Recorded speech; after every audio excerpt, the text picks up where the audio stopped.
4 minutes remaining.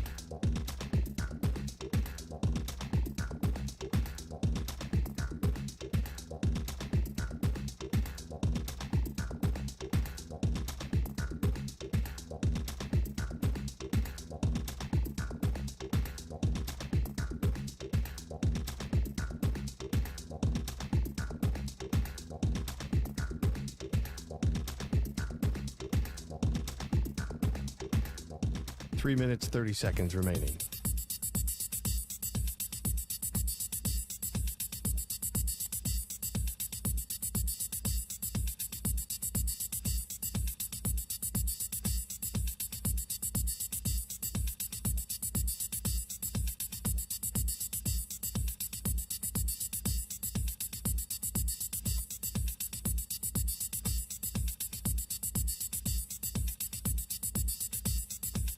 Three minutes remaining.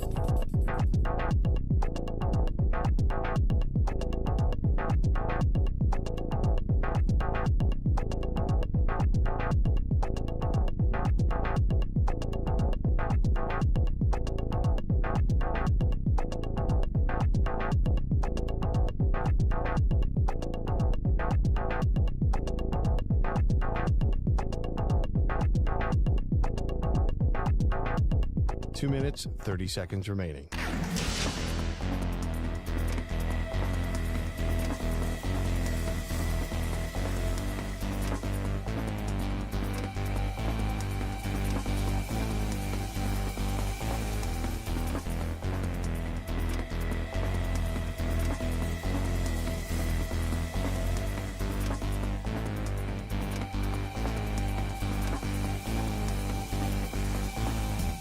Two minutes remaining.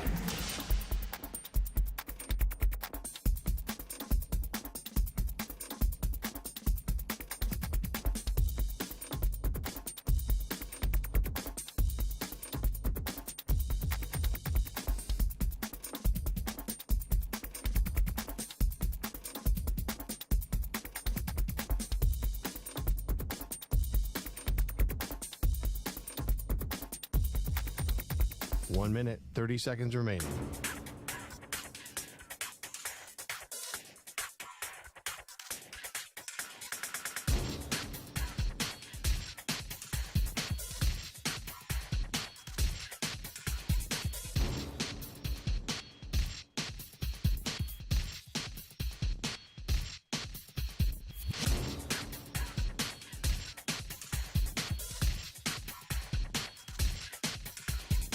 One minute remaining.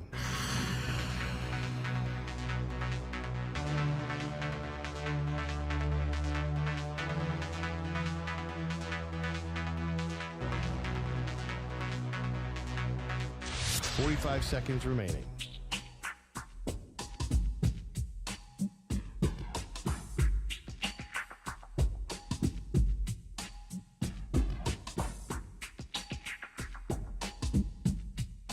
.30 seconds remaining.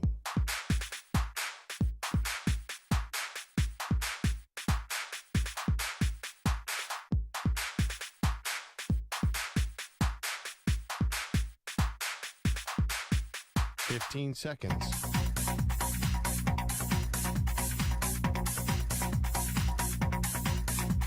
Break ends in 5 seconds.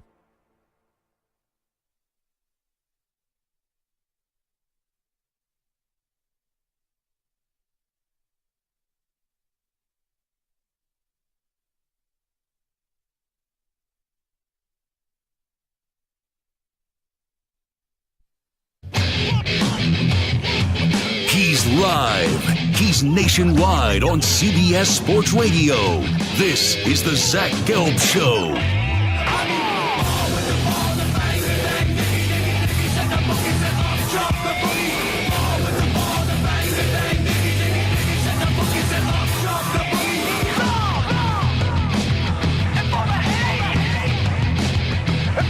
Here's your host, Zach Gelb.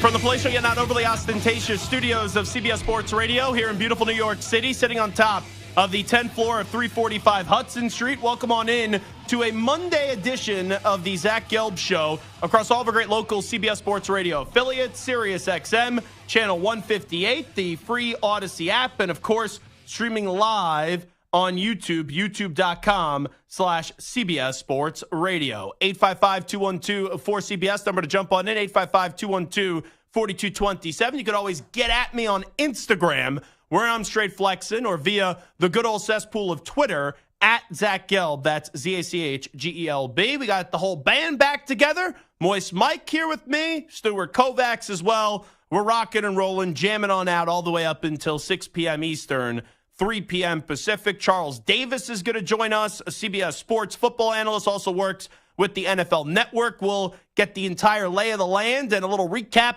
from the NFL Combine and talk a lot of prospects today. And I always find it fascinating whenever you do have the NFL Combine, which I've said before. Like, I was just on a bachelor party in Puerto Rico, and there's some times, right, when you're on the bachelor party, you know, do what I do for work, where a lot of your friends and people's friends, they start to ask you all these sports questions. And they're like, how can you go on a bachelor party when you have the NFL Combine going down?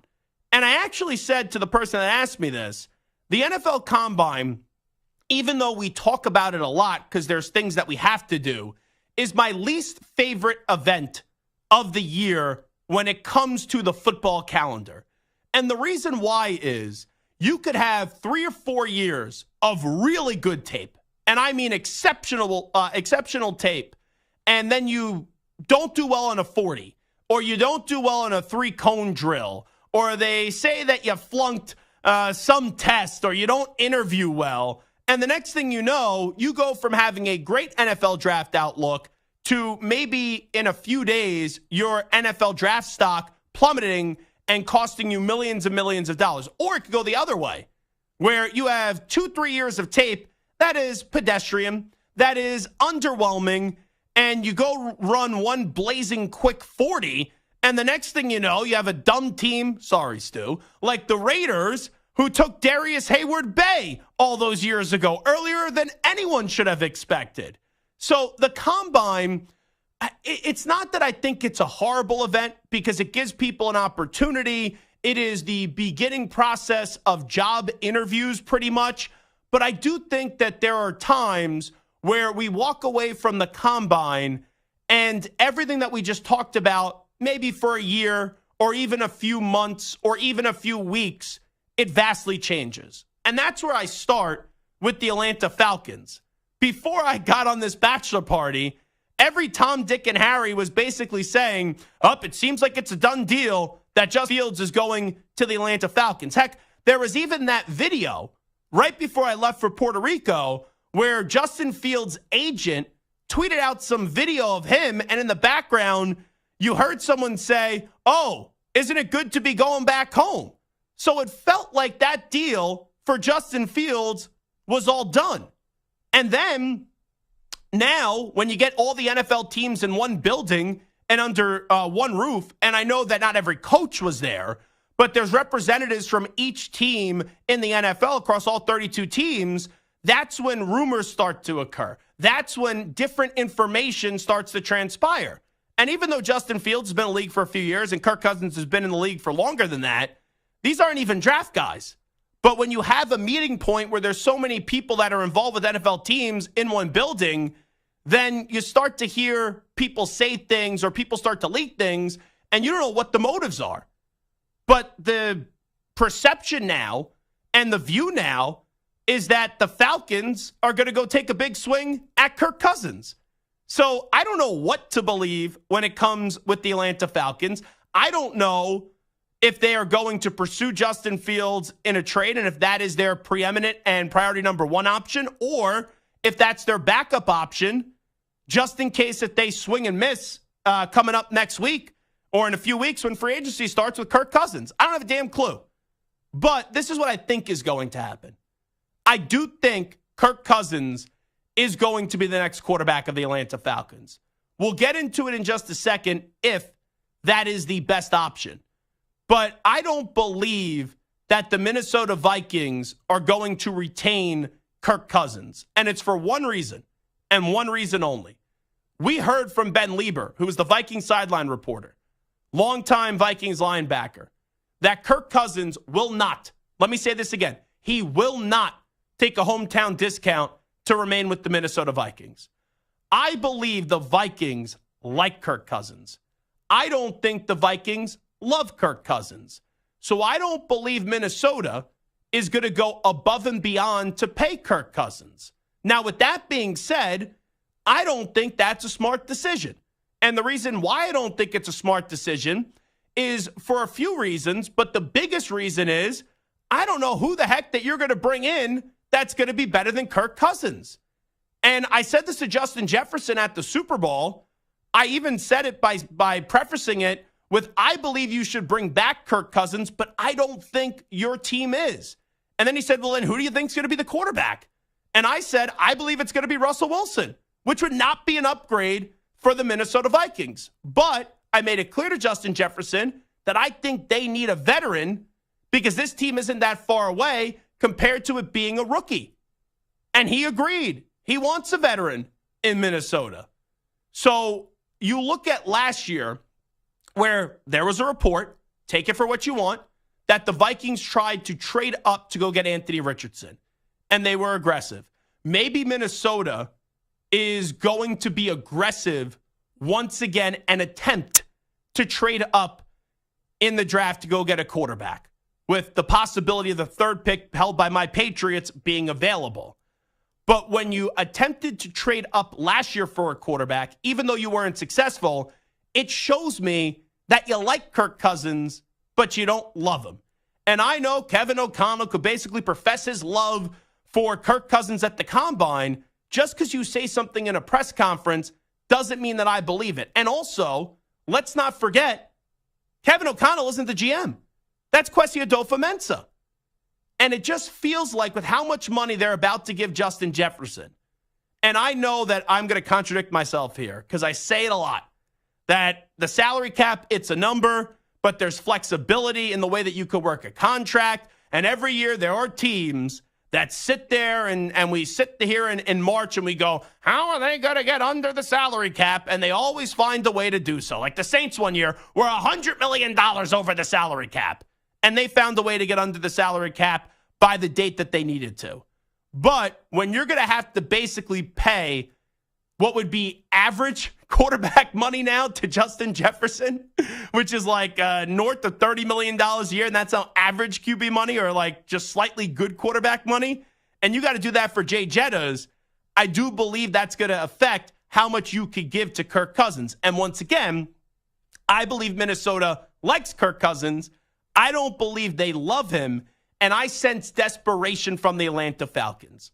And we talked about the conversation that I had at the Super Bowl with Justin Jefferson, both on and off the air, with the owner of the Atlanta Falcons in Arthur Blank. He made it abundantly clear that he likes the way, outside of the quarterback position, that they have built this roster the last few years with Terry Fontenot. And notice it was Arthur Smith who was shown the door this past offseason. It was not Terry Fontenot. And they've rebuilt that defense. They have a young secondary. Getting Bates over from the Bengals was enormous, and he had a monster season this past year. And on offense, you have Bijan Robinson, Tyler Algier, Drake London, and Kyle Pitts. Bijan Robinson had a good rookie season. He could have had a great rookie season, but Arthur Smith just didn't use him the right way. Tyler Algier is an underappreciated player in this league. Drake London, very quietly, had a good season. And I still believe that Kyle Pitts can be a very good tight end if he is used correctly. But Arthur Smith, and the reason why he doesn't have a job is because he tried to make Desmond Ridder more than a game manager. He didn't feed Bijan Robinson enough, and he didn't use Kyle Pitts the right way. And Arthur Blank said all this team needs is a quarterback. He thinks they're a quarterback away. So you look at what they should do. Should it be Fields or should it be Kirk Cousins? I think it should be Kirk Cousins because Kirk Cousins is a very good quarterback. He would be an instant upgrade, and there's no question about what Kirk Cousins is. Like Justin Fields, we're hoping that he will turn into this. There's untapped potential with Justin Fields. Well, you know what potential means? It means you haven't done it yet. And sure, you could blame the Bears, but Fields also has to shoulder some of that blame too. And I would think that Justin Fields would be a whole lot of fun in Atlanta because he's quick. You know, he's got to improve with the arm, but we saw some big-time throws this past year, and he has an ample amount of weapons. But I know already what I'm getting with Kirk Cousins. Kirk Cousins is an underappreciated quarterback. Kirk Cousins could go win you double-digit games a year, and Kirk Cousins could take advantage of a garbage division, the worst division in football, and I think he could do some more in Atlanta. And don't get me wrong, I don't believe you win a Super Bowl with Kirk Cousins, but I could see the Atlanta Falcons next year with their young, improving defense, the weapons, and the way the weapons weren't used correctly with Arthur Smith and bringing in a new coach and a new offensive coordinator. I think with Captain Kirk, Atlanta next year could be playing in an NFC title game. And that's why I believe, since you have a team that's not that far away, and you have a team that just needs a quarterback, you go for the win-now quarterback and the more proven quarterback than the quarterback that you're just hoping will turn into the guy. And I'm not against Justin Fields. I like Justin Fields as a quarterback, but I don't believe Justin Fields is going to have a better career, ever be the quarterback that Kirk Cousins has been in the NFL. So Atlanta has a lot of decisions to make. And I do believe that they're going to prioritize Kirk Cousins over Justin Fields. But let's say Kirk Cousins goes back to Minnesota or another team, antes up and ponies up and outpays the Atlanta Falcons. Then the interesting conversation becomes, does Atlanta offer up a second-round pick for Justin Fields? And do they get the Justin Fields deal done? Because the Bears are going to take Caleb Williams with the first overall pick. I think that's pretty clear. And then they're going to have to trade Justin Fields. And the return's going to be, in all likelihood, a second-round pick or maybe a 3 with some conditions on it. But I lean more that it's going to be a second-round pick. But you miss out on Kirk Cousins, then the conversation becomes, do you go trade for Justin Fields? Or when you sit there at 8, do you try to move up into the top 3? Or can you stay at 8 and get your quarterback of the future? And I look at this past weekend from the Combine, the only thing I'm willing to say right now is Caleb Williams will be the first overall pick. I do think the Commanders are going to take a quarterback, but I don't know which quarterback it's going to be. And then at 3, I think it's a toss-up that the Patriots take a quarterback or they trade the pick. I really do believe that. So let's just say 2 out of the 3 first picks are quarterbacks. Let's just say that, like guaranteed. At number 3, if it's, I don't know, Williams 1, Drake May 2, then there's going to be a big rush to 3 for Jaden Daniels. Now, let's say Jaden Daniels goes 2, and there are quarterbacks available at 3 like Drake May, J.J. McCarthy, Michael Penix Jr. I don't know how much of a mad dash there's going to be to the 3rd overall pick, but there could be. So 3 is an option where the Falcons could trade up to. 5 is an option because the Chargers, and even 4, because the Chargers and Cardinals both have their quarterbacks in Kyler Murray and Justin Herbert. The Giants could be interested in a quarterback in 6. I don't think Tennessee will be in 7. So to take a quarterback in the first round, you have to fall in love with that quarterback.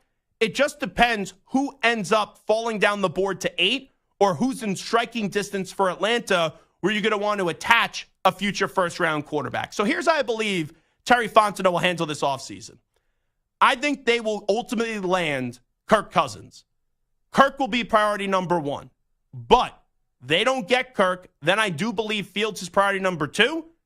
And then it's trading up in the draft to get a pick for a quarterback or whoever remains there in at 8. That's the way that I think it will go, and that's the way that I think it should go for the Atlanta Falcons. So we have a very simple poll question for you today, and you can find it on my Twitter at Zach Gelb, retweet it at CBS Sports Radio. The Atlanta Falcons should trade for Justin Fields, sign Kirk Cousins, draft a QB in the first round. The super-duper early returns are as followed.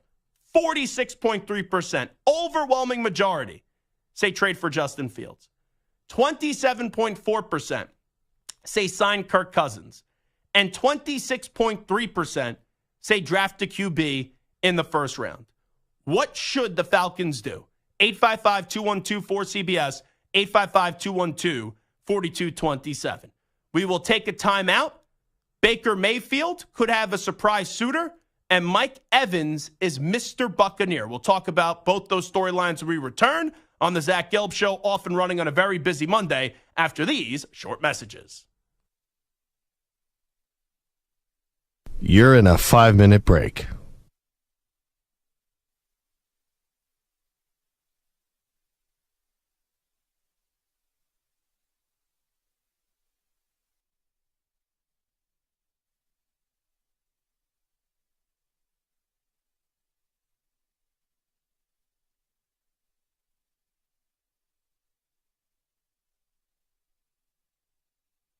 Four minutes, 30 seconds remaining.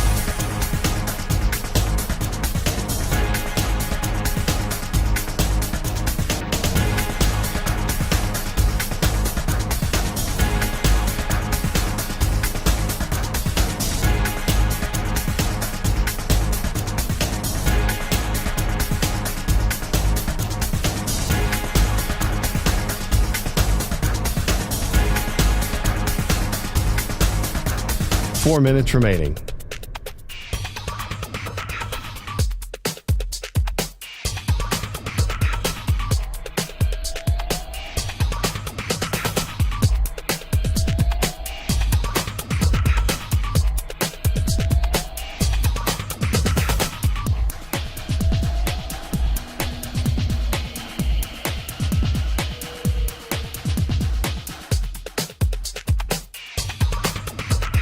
Three minutes, 30 seconds remaining.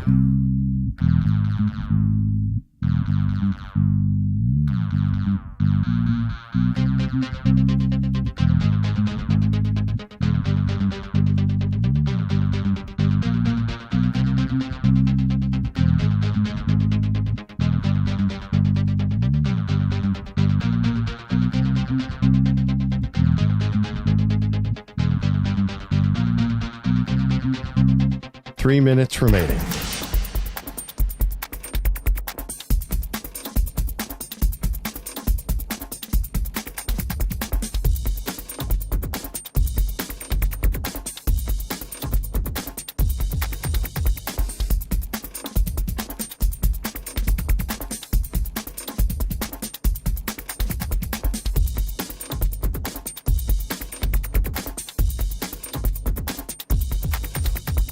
Two minutes, 30 seconds remaining.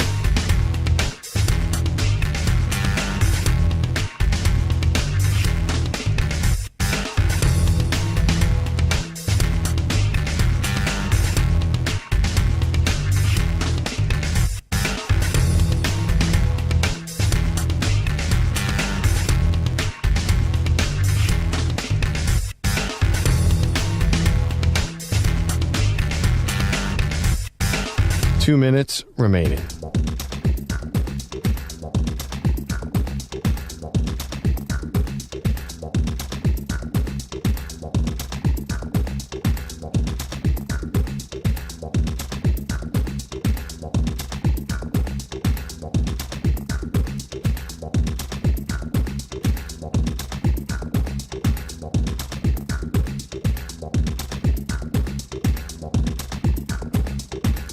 One minute, 30 seconds remaining.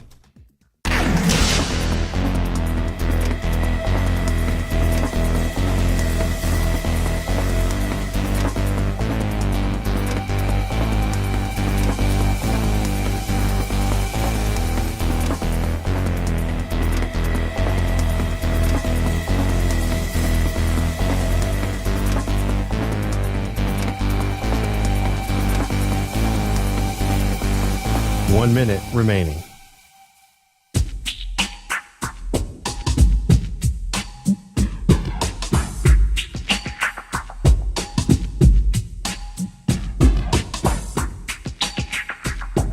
.45 seconds remaining.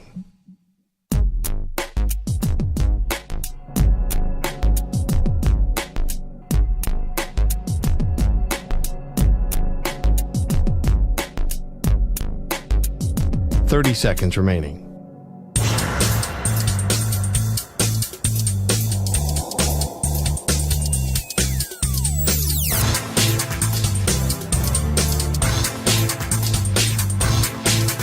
Fifteen seconds.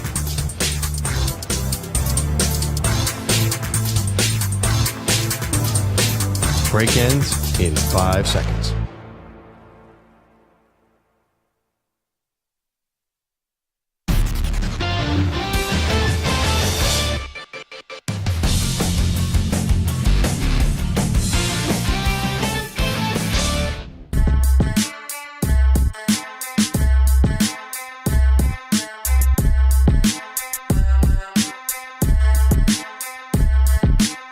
The Zach Gelb Show is on the air across the nation on CBS Sports Radio. Here's Zach Gelb. Uh-oh. I never thought I'd be saying this. My father is having a LeVar Ball type of moment right now on the good old cesspool of Twitter. And this is going to offend my father, but I'll say it anyway. This is why older people should not be on social media. Because they think their sarcasm plays, but sometimes it may not. And I think if anyone knows my dad, they understand that he's kidding. But earlier this morning on the Maggie and Perloff show, Maggie was out. And once Maggie is out, all hell, I guess, breaks loose on that show. The great E.J. Stewart, who I'm a big fan of. And E.J., by the way, after spending an entire week with him in Las Vegas, he knows how to pick restaurants. He is a very underrated foodie here in the hallways of 345 Hudson Street, and I didn't realize that. But you had EJ filling in with Perloff, and somehow, I wasn't up for this conversation. I called in later, but I was getting mentioned on social media, and they tweeted out a video. Perloff recalled the time when I was actually filling in on his show with him, and he thought it would be a good idea to try to go up against me, him being a defensive lineman and me being an offensive lineman. Well, Perloff just thinking he'd be able to get past me as a joke. And the moment Perloff went and got close to me, I think he got a little scared. Because when EJ said hike, he ran in the other direction. So they were talking about this earlier this AM. And there's video of EJ, Perloff, Pete the Body Bellotti, who I love, Andrew Bogish, and Ryan Botcher. So my dad sees the video where Perloff accuses me of being over 300 pounds, which is not true. And yeah, yours felt 286. Yeah, no, I'm lower than that these days. Trust me, there was a day where I was well over 300 pounds.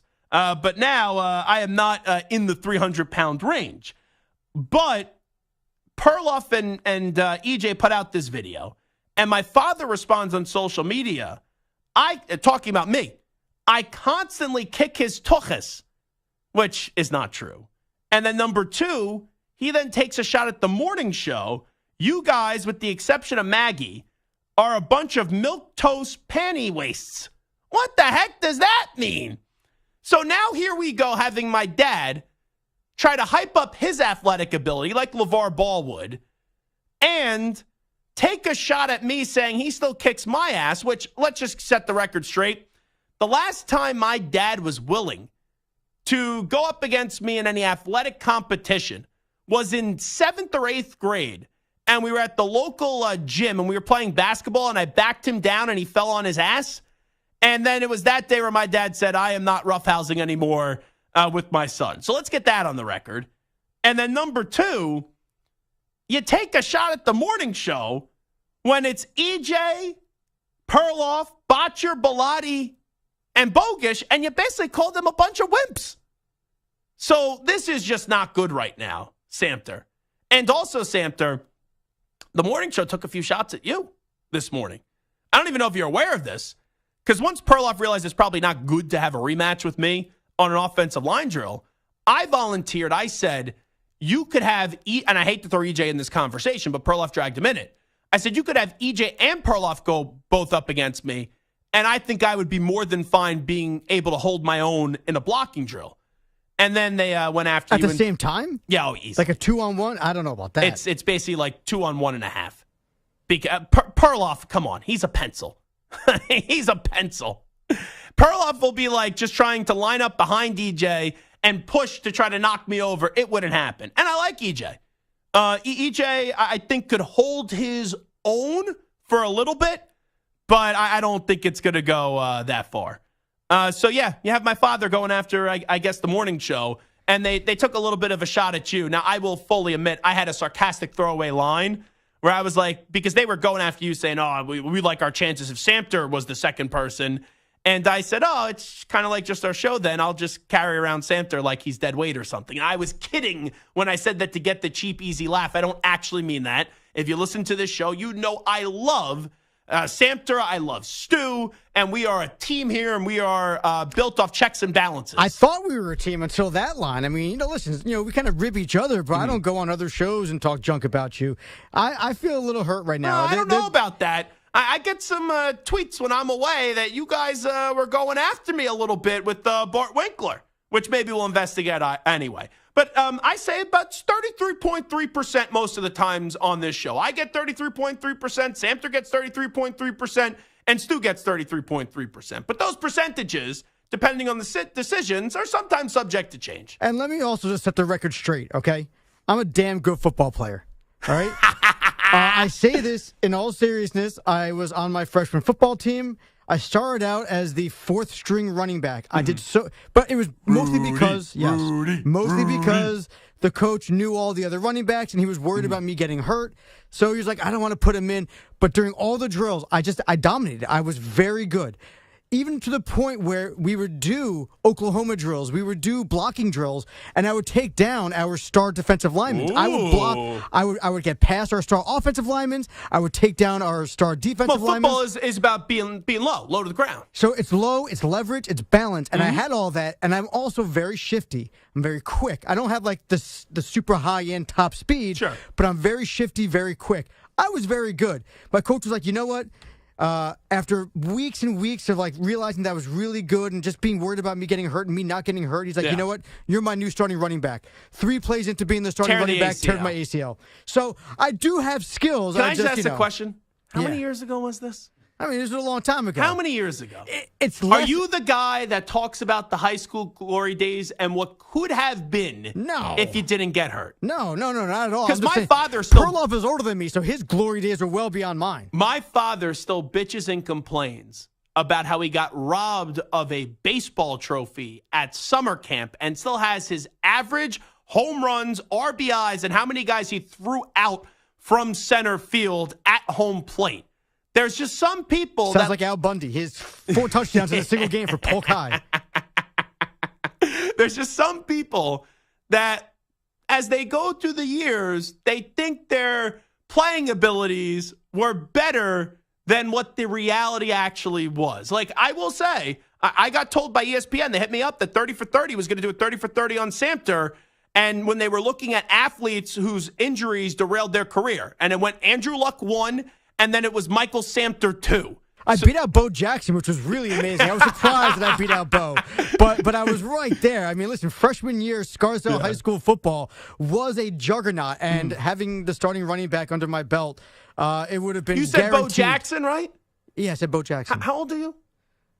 Older than you. Wait, I know, but Bo Jackson is 61 years old. I don't think you're 61 years old. How did you guys go to high school at the same time? No. You're talking about all-time career injuries being derailed. And I said, I was right behind Bo Jackson, right in front of Bo Jackson, behind Andrew Luck. Oh, okay. I thought you meant on the depth chart at your high school. I was like, let me see that depth chart at your high school. Yeah. I don't think Bo Jackson would have been going to my high school. My high school was a lot of guys who looked just like me. But my father broke my number one rule here. Okay. And that's when there's things posted about me on social media, you don't respond.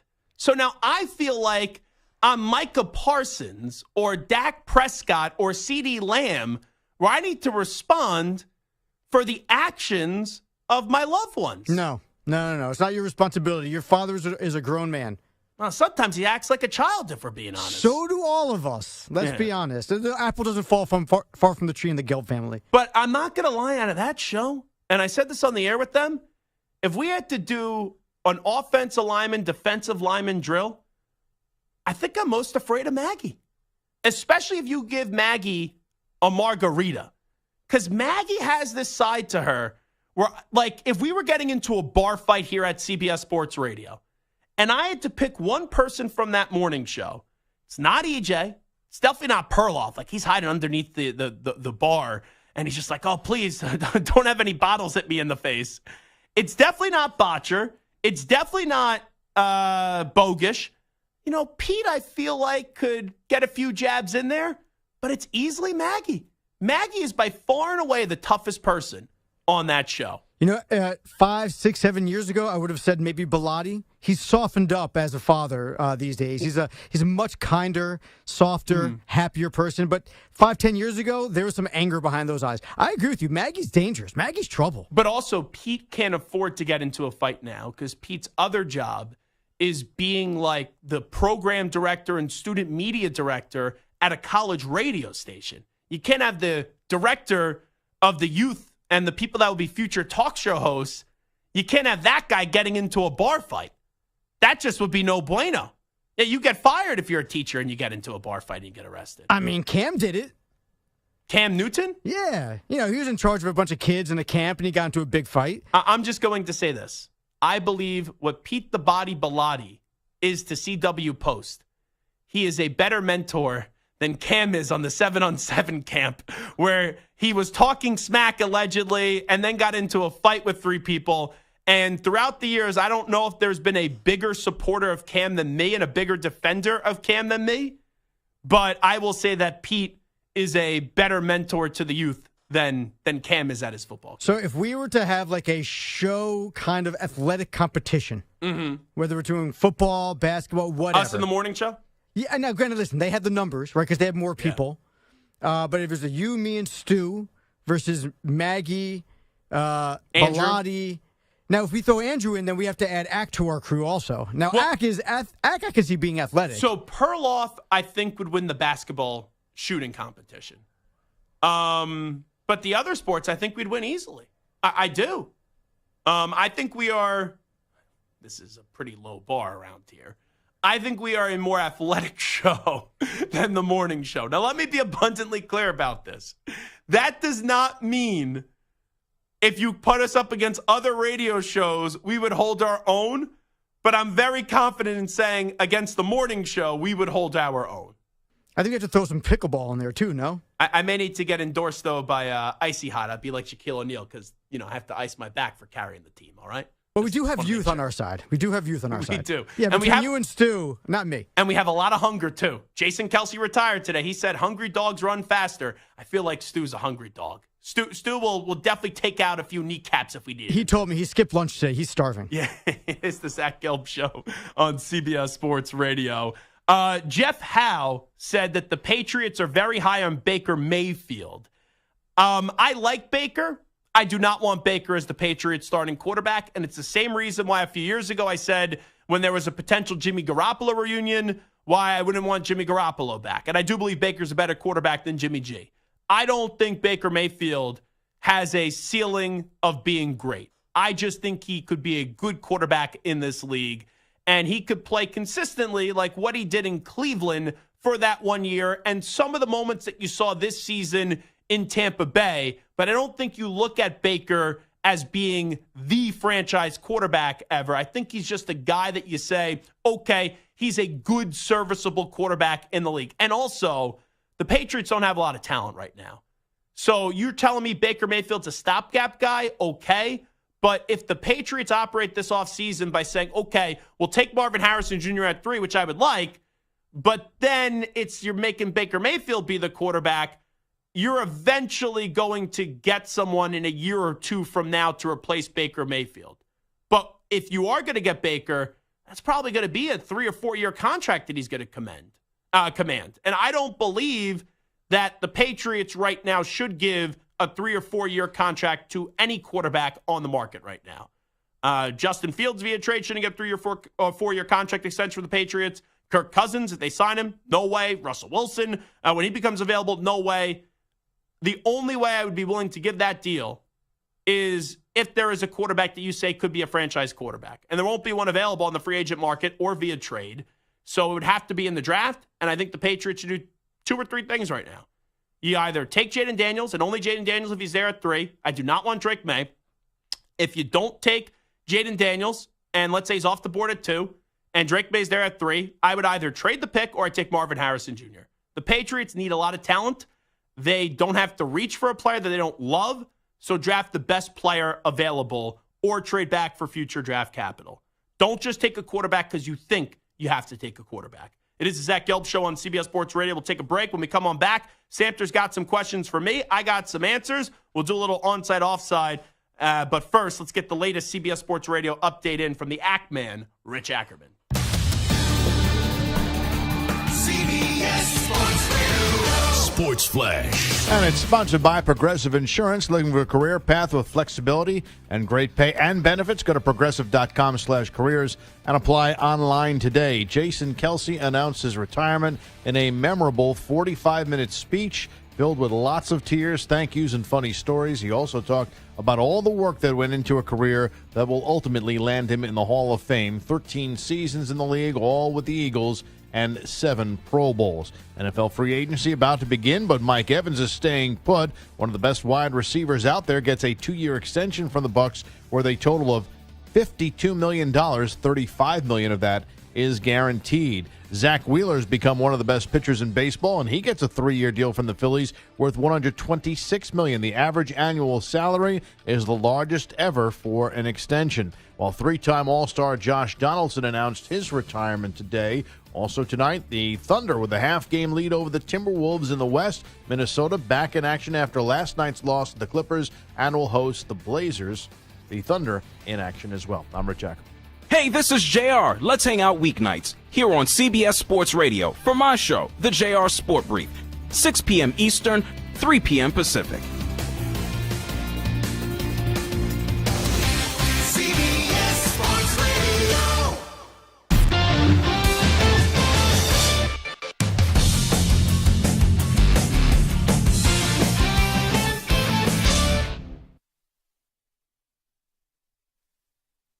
You're in a 5-minute break.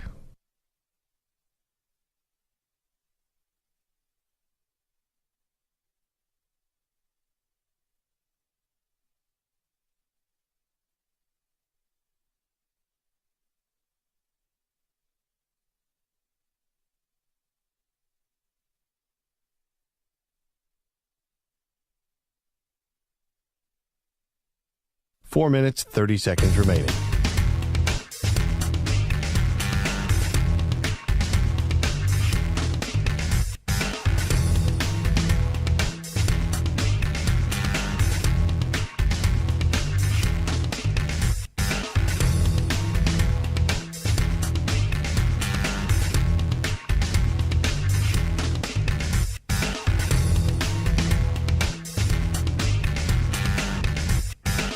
Four minutes remaining.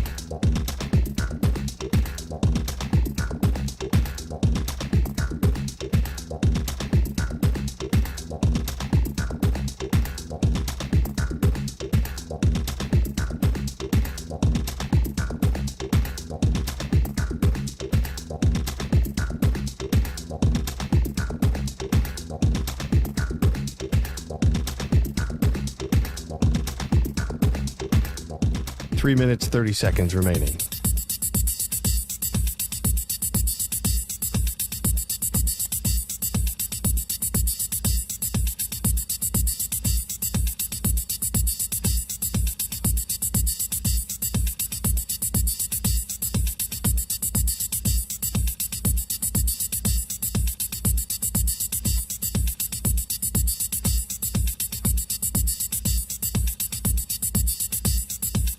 Three minutes remaining.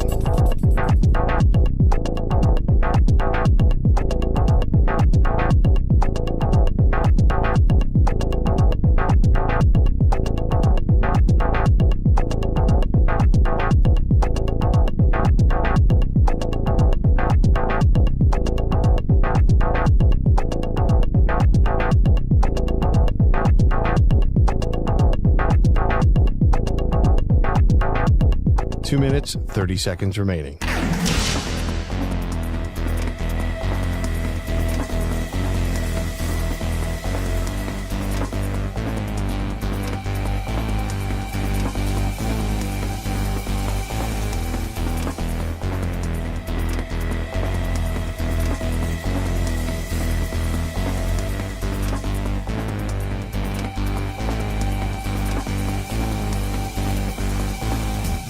Two minutes remaining.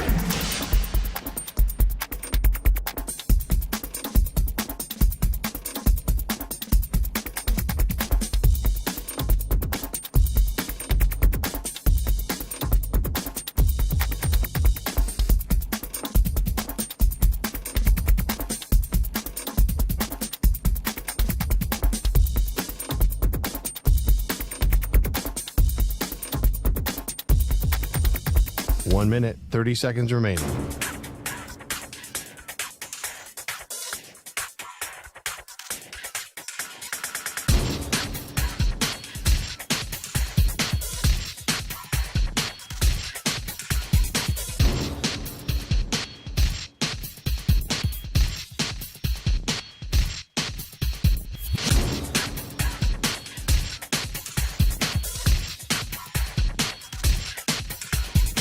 One minute remaining.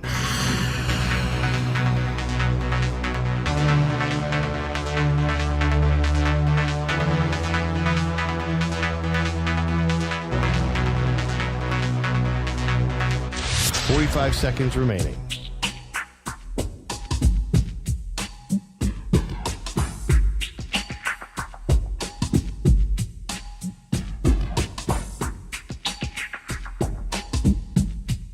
Thirty seconds remaining.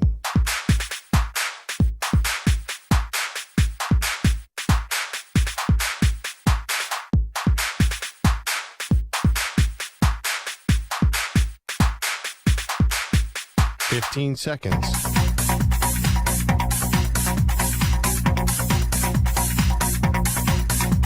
Break ends in 5 seconds.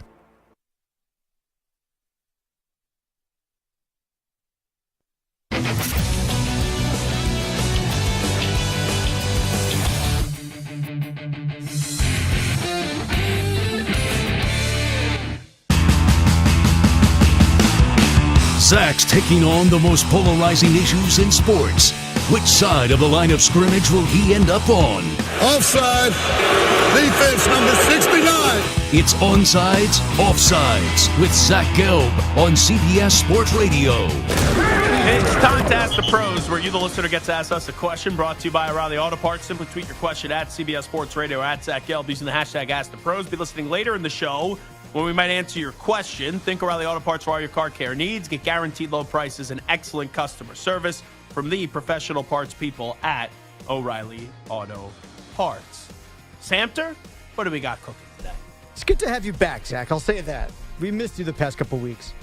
I appreciate that. Yeah. It's very nice. Yeah. Listen, I mean, the feelings that you had were certainly better than you on the air, but still good to have you back anyway. That's good to know. Yeah. We'll make sure we repeat the fill-ins when I take future vacations as well. Perfect. Now, with that said, the Eagles will need a fill-in at center because, as expected, Jason Kelce retired from the NFL today, capping off a surefire Hall of Fame career. Now, ESPN is also reporting that borderline Hall of Famer Fletcher Cox, we could talk about that at some point too, is also expected to retire this offseason. Onside, offside. The Eagles' Super Bowl window is closed. I'm going to give this a caveat the way that I answer this. I'm going to say onsides as long as Nick Sirianni is still the coach. I know they brought in one of the more overrated offensive minds in the game this year, Kellen Moore, to be their OC. I like the hire of Vic Fangio, who has familiarity there, to be their DC. But I think there is a locker room problem in Philadelphia. And I've said this 9,000 times. So I'll say it 9,001 times. The players like Nick Sirianni, you have to be a player coach nowadays, but you can't be a doormat. And unfortunately, even though he's been to the playoffs 3 times, he's been in a Super Bowl, Nick Sirianni, I think he's viewed as more of a doormat in that locker room.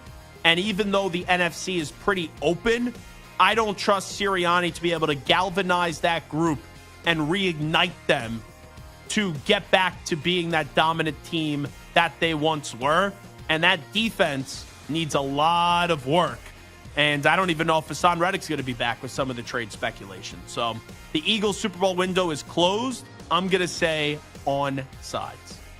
Now, after 2 consecutive AFC North titles, the Bengals finished last in the division as Joe Burrow played in just 10 games, tearing a ligament in his wrist in Week 11 and missing the rest of the year. This weekend, Burrow gave Cincy fans good news, telling ESPN he expects to fully be cleared by the middle of May. Therefore, he'll be ready for training camp and all good for Week 1 at this point. Onside, offside. With a healthy Joe Burrow, the Bengals are the best team in the AFC North. So I'm going to answer it this way. The Chiefs should be the Super Bowl favorite heading into next year because of Mahomes, but that doesn't mean that they're the best team. The Chiefs' defense was phenomenal this past year. Offensively, though, I need to see what they're going to do where, yes, Mahomes is like a human eraser, and Kelsey, when needed to, is going to be great as always in the postseason, even if the regular seasons aren't what they once were. Isaiah Pacheco, a solid running back. Rashee Rice, a good wide receiver. But I look at the Bengals, assuming T. Higgins is still there. I know they franchise tag him, but we'll see if he gets traded. They're going to lose Tyler Boyd. You still have Jamar Chase. You got Burrow, and you had a underappreciated defense the last few years. I do believe the Bengals are a more well-rounded team than the Kansas City Chiefs. And also, they've had success up against the Chiefs. There was that run where they beat them 3 straight times before losing in that AFC Championship game. They also beat them another time in the AFC Championship game. So the Bengals are the biggest threat to the Chiefs. I think the Bengals are the better team when comparing them to Kansas City. But yeah, you asked us about the AFC North, right? Yes. This was more about the Ravens, the Steelers, and the Deshaun Watson-led no Joe Flacco Browns. Okay. Yeah, they are on sides. I don't know why I started going all about the Kansas City Chiefs. I was wondering that too, but now I understand. You omitted the North part of this. Yeah, I just thought you meant that, you know what, that was a hangover response from back-to-back weekends of the bachelor parties, and we're just going to be fully transparent. Maybe it's not good to have you back. No, yeah, maybe not. And you know what? I need a load management day, everybody. I gave you too long of an answer here because it was about the Chiefs. Yeah, they're the best team in the AFC North. They're the team that you trust the most instantly on sides. It's interesting because all 4 of those teams, depending on who the Steelers grab as their quarterback, could make a claim. Well, the Steelers aren't going to make a move at quarterback. It's going to be Kenny Pickett, and they'll bring in a backup because that's what the Steelers will do. Yep. You take a look at the Ravens. Are still the Ravens. The Ravens are now just one of those teams. I don't give a rat's ass what they do in the regular season until they get the job done in the postseason. And the Browns, Deshaun Watson. As good as they were, if Deshaun Watson returns to even 90% of the form that he was, which I don't think is going to happen. No. But. And then also, you have Nick Chubb coming off another major injury. If he's even on the roster. So the Bengals are the best team in the AFC North. Yeah, on sides. Just forget about the last 2 to 3 minutes that you heard before that. We have a 2 to 3 minute delay. None of that even made it. You can't help talking about my Chiefs. They are just that good. Now, the Combine concluded this week in Indy, but one of the bigger headlines is the number of athletes opting out of workouts, with Caleb Williams even opting to not do medical checks. And many saying the 40-yard dash now feels like an outdated measuring tool. So onside, offside, the NFL should actually do away with the Combine. Offside, and the reason why is because the interview process and then also getting all those teams in one building is still good. And even though guys like Caleb Williams don't need the Combine, there are some people that the Combine still does help in a big, and I mean a big way. So it's not just for the stars, it's for everyone. So yes, the NFL should do away with the Combine is the question. I will go no, offside. Offside. Now, the NFL is changing onside kick rule with the new proposal saying teams can only attempt an onside kick if they're trailing in the fourth quarter. Yeah, I hate and this. they must declare ahead of time that they're going to kick an onside. So onside, offside, literally, teams should be allowed to onside kick whenever they want without telling anybody what they're doing. Onsides, and I'll take it a step further. The NFL, they try to tell you they care about player safety, but they have weird battles on when they actually pick and choose when they care about player safety. With the kickoffs, we care about player safety. We're going to basically try to eliminate the onside kick, and then we'll try to bring it back in some different way years later. But no problem giving you a 17th regular season game, an extra one, and now there's reports that they're going to give you an 18th regular season game. So do you care about player safety? Then you tell me, they'll eliminate preseason games. A lot of these players don't even give a rat's ass about the preseason. So don't give me that nonsense. Just go back to how the kickoff always was. That may not be a popular opinion, but when you pick and choose when you care about player safety, that's not the right way to run your league. So you ask me, teams should be allowed to onside kick whatever they want without telling the other team? Yeah, onsides, and they should go back to the old way that the onside kick and the kickoff rules used to be. Now, EA Sports is bringing back their popular college football game, offering athletes $600 and a free game to opt in and allow their likeness to be featured in the game. After just a week of enrollment, it's been 8 days. Over 10,000 players have opted in, including stars like Jalen Milroe, Quinn Ewers, Carson Beck, and Travis Hunter. Onside, offside. Superstar players like the ones I just mentioned should get paid more than everyone else to opt into EA Sports. That's a great question. Thank you. So they're giving everyone just a flat fee of $600. $600 and a free game, which comes out to another $70 in value or so.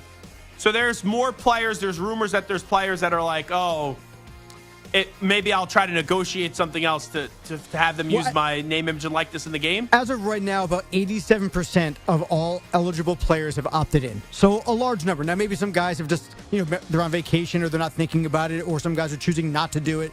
But for the most part, the vast majority of people are doing it. Yeah, I would say so.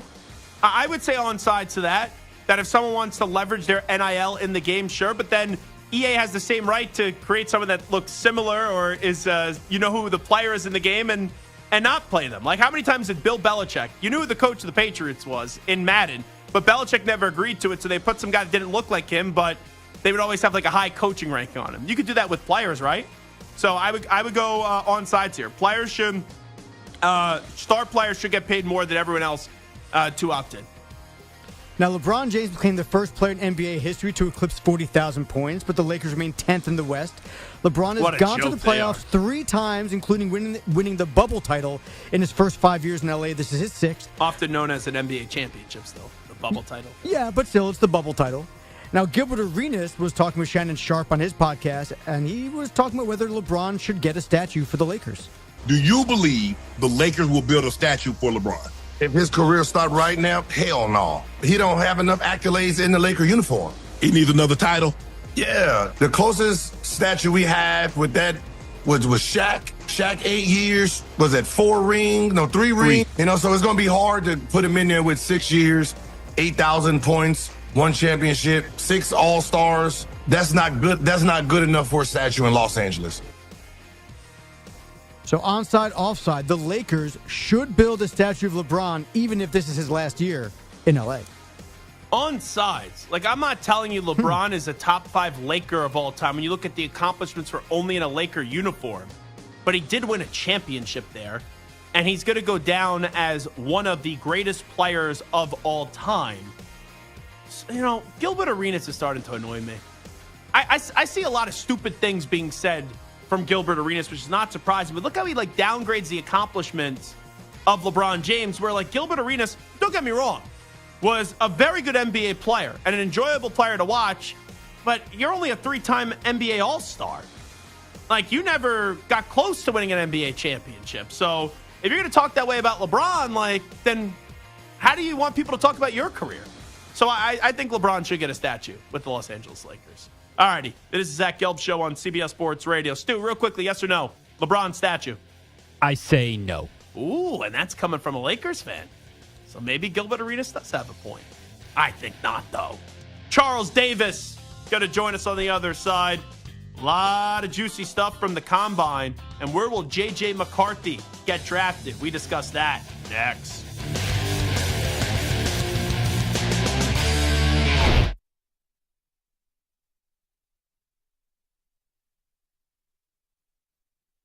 You're in a 5-minute break.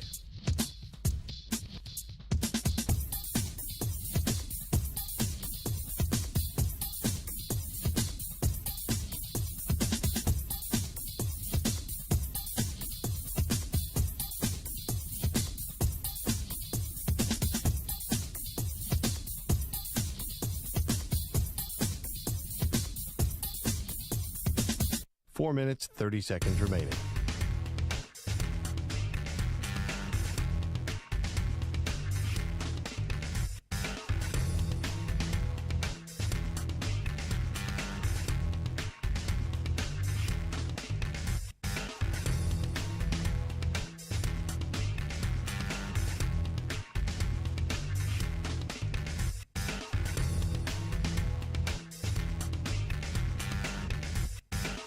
4 minutes remaining.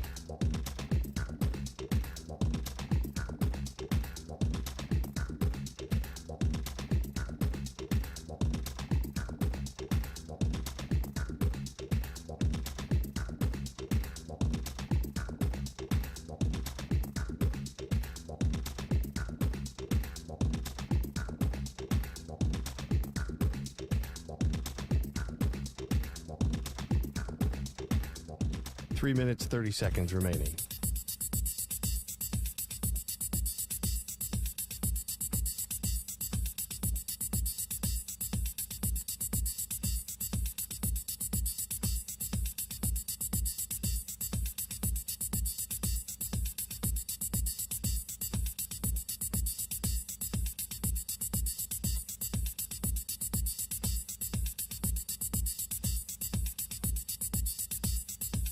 Three minutes remaining.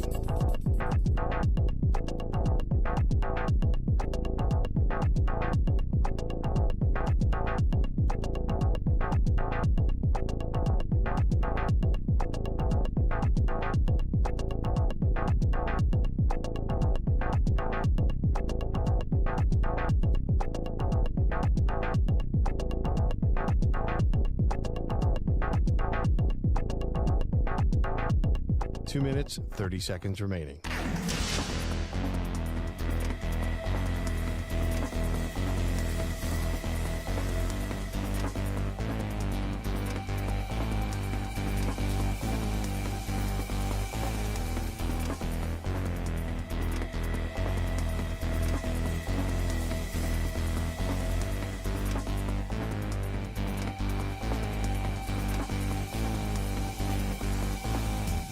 Two minutes remaining.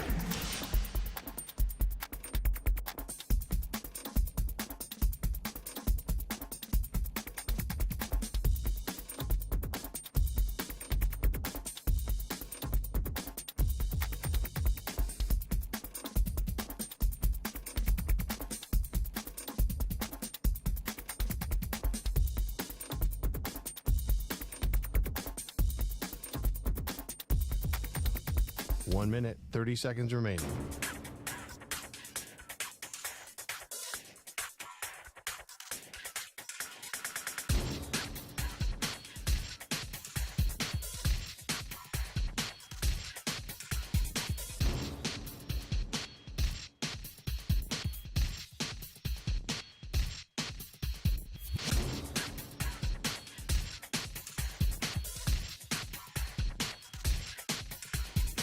One minute remaining.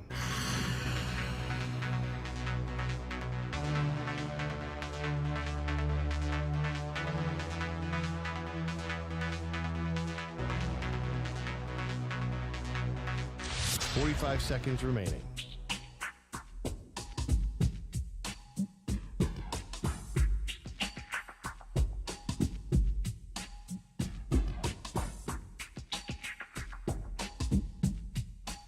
Seconds remaining.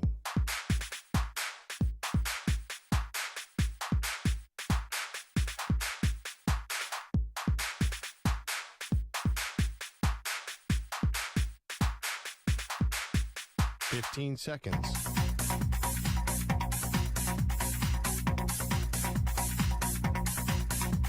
Break ends in 5 seconds.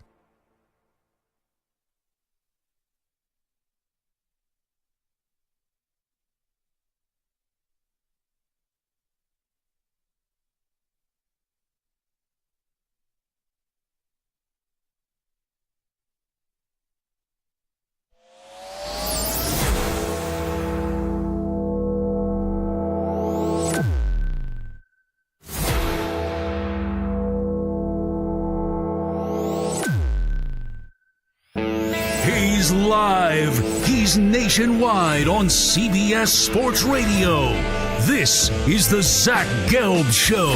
And away we go, hour number 2 of our radio program. It is the Zach Gelb Show, coast to coast on CBS Sports Radio. The NFL Combine is in the books, and now we gear up for the NFL Draft, which will come your way in Detroit at the end of April. Let's go out to the guest line right now and welcome in one of the best NFL on CBS, and that, of course, is Charles Davis, who's kind enough to join us once again on the Zach Gelb Show. Charles, always great to see you. Thanks so much for doing this. How you been? I've been well, Zach. Thanks for having me on. Hope you're doing okay. Yeah, I'm doing fantastic. So I always find the combine interesting because I love to see where players' stocks are before the combine and then how much they rise or fall after the combine. I don't think anyone's stock has risen more than J.J. McCarthy, though, who I thought was perceived to be a first-round quarterback. Now some people are saying, though, he could be a top 5 pick. Where do you think J.J. McCarthy's going to fall in this upcoming NFL draft?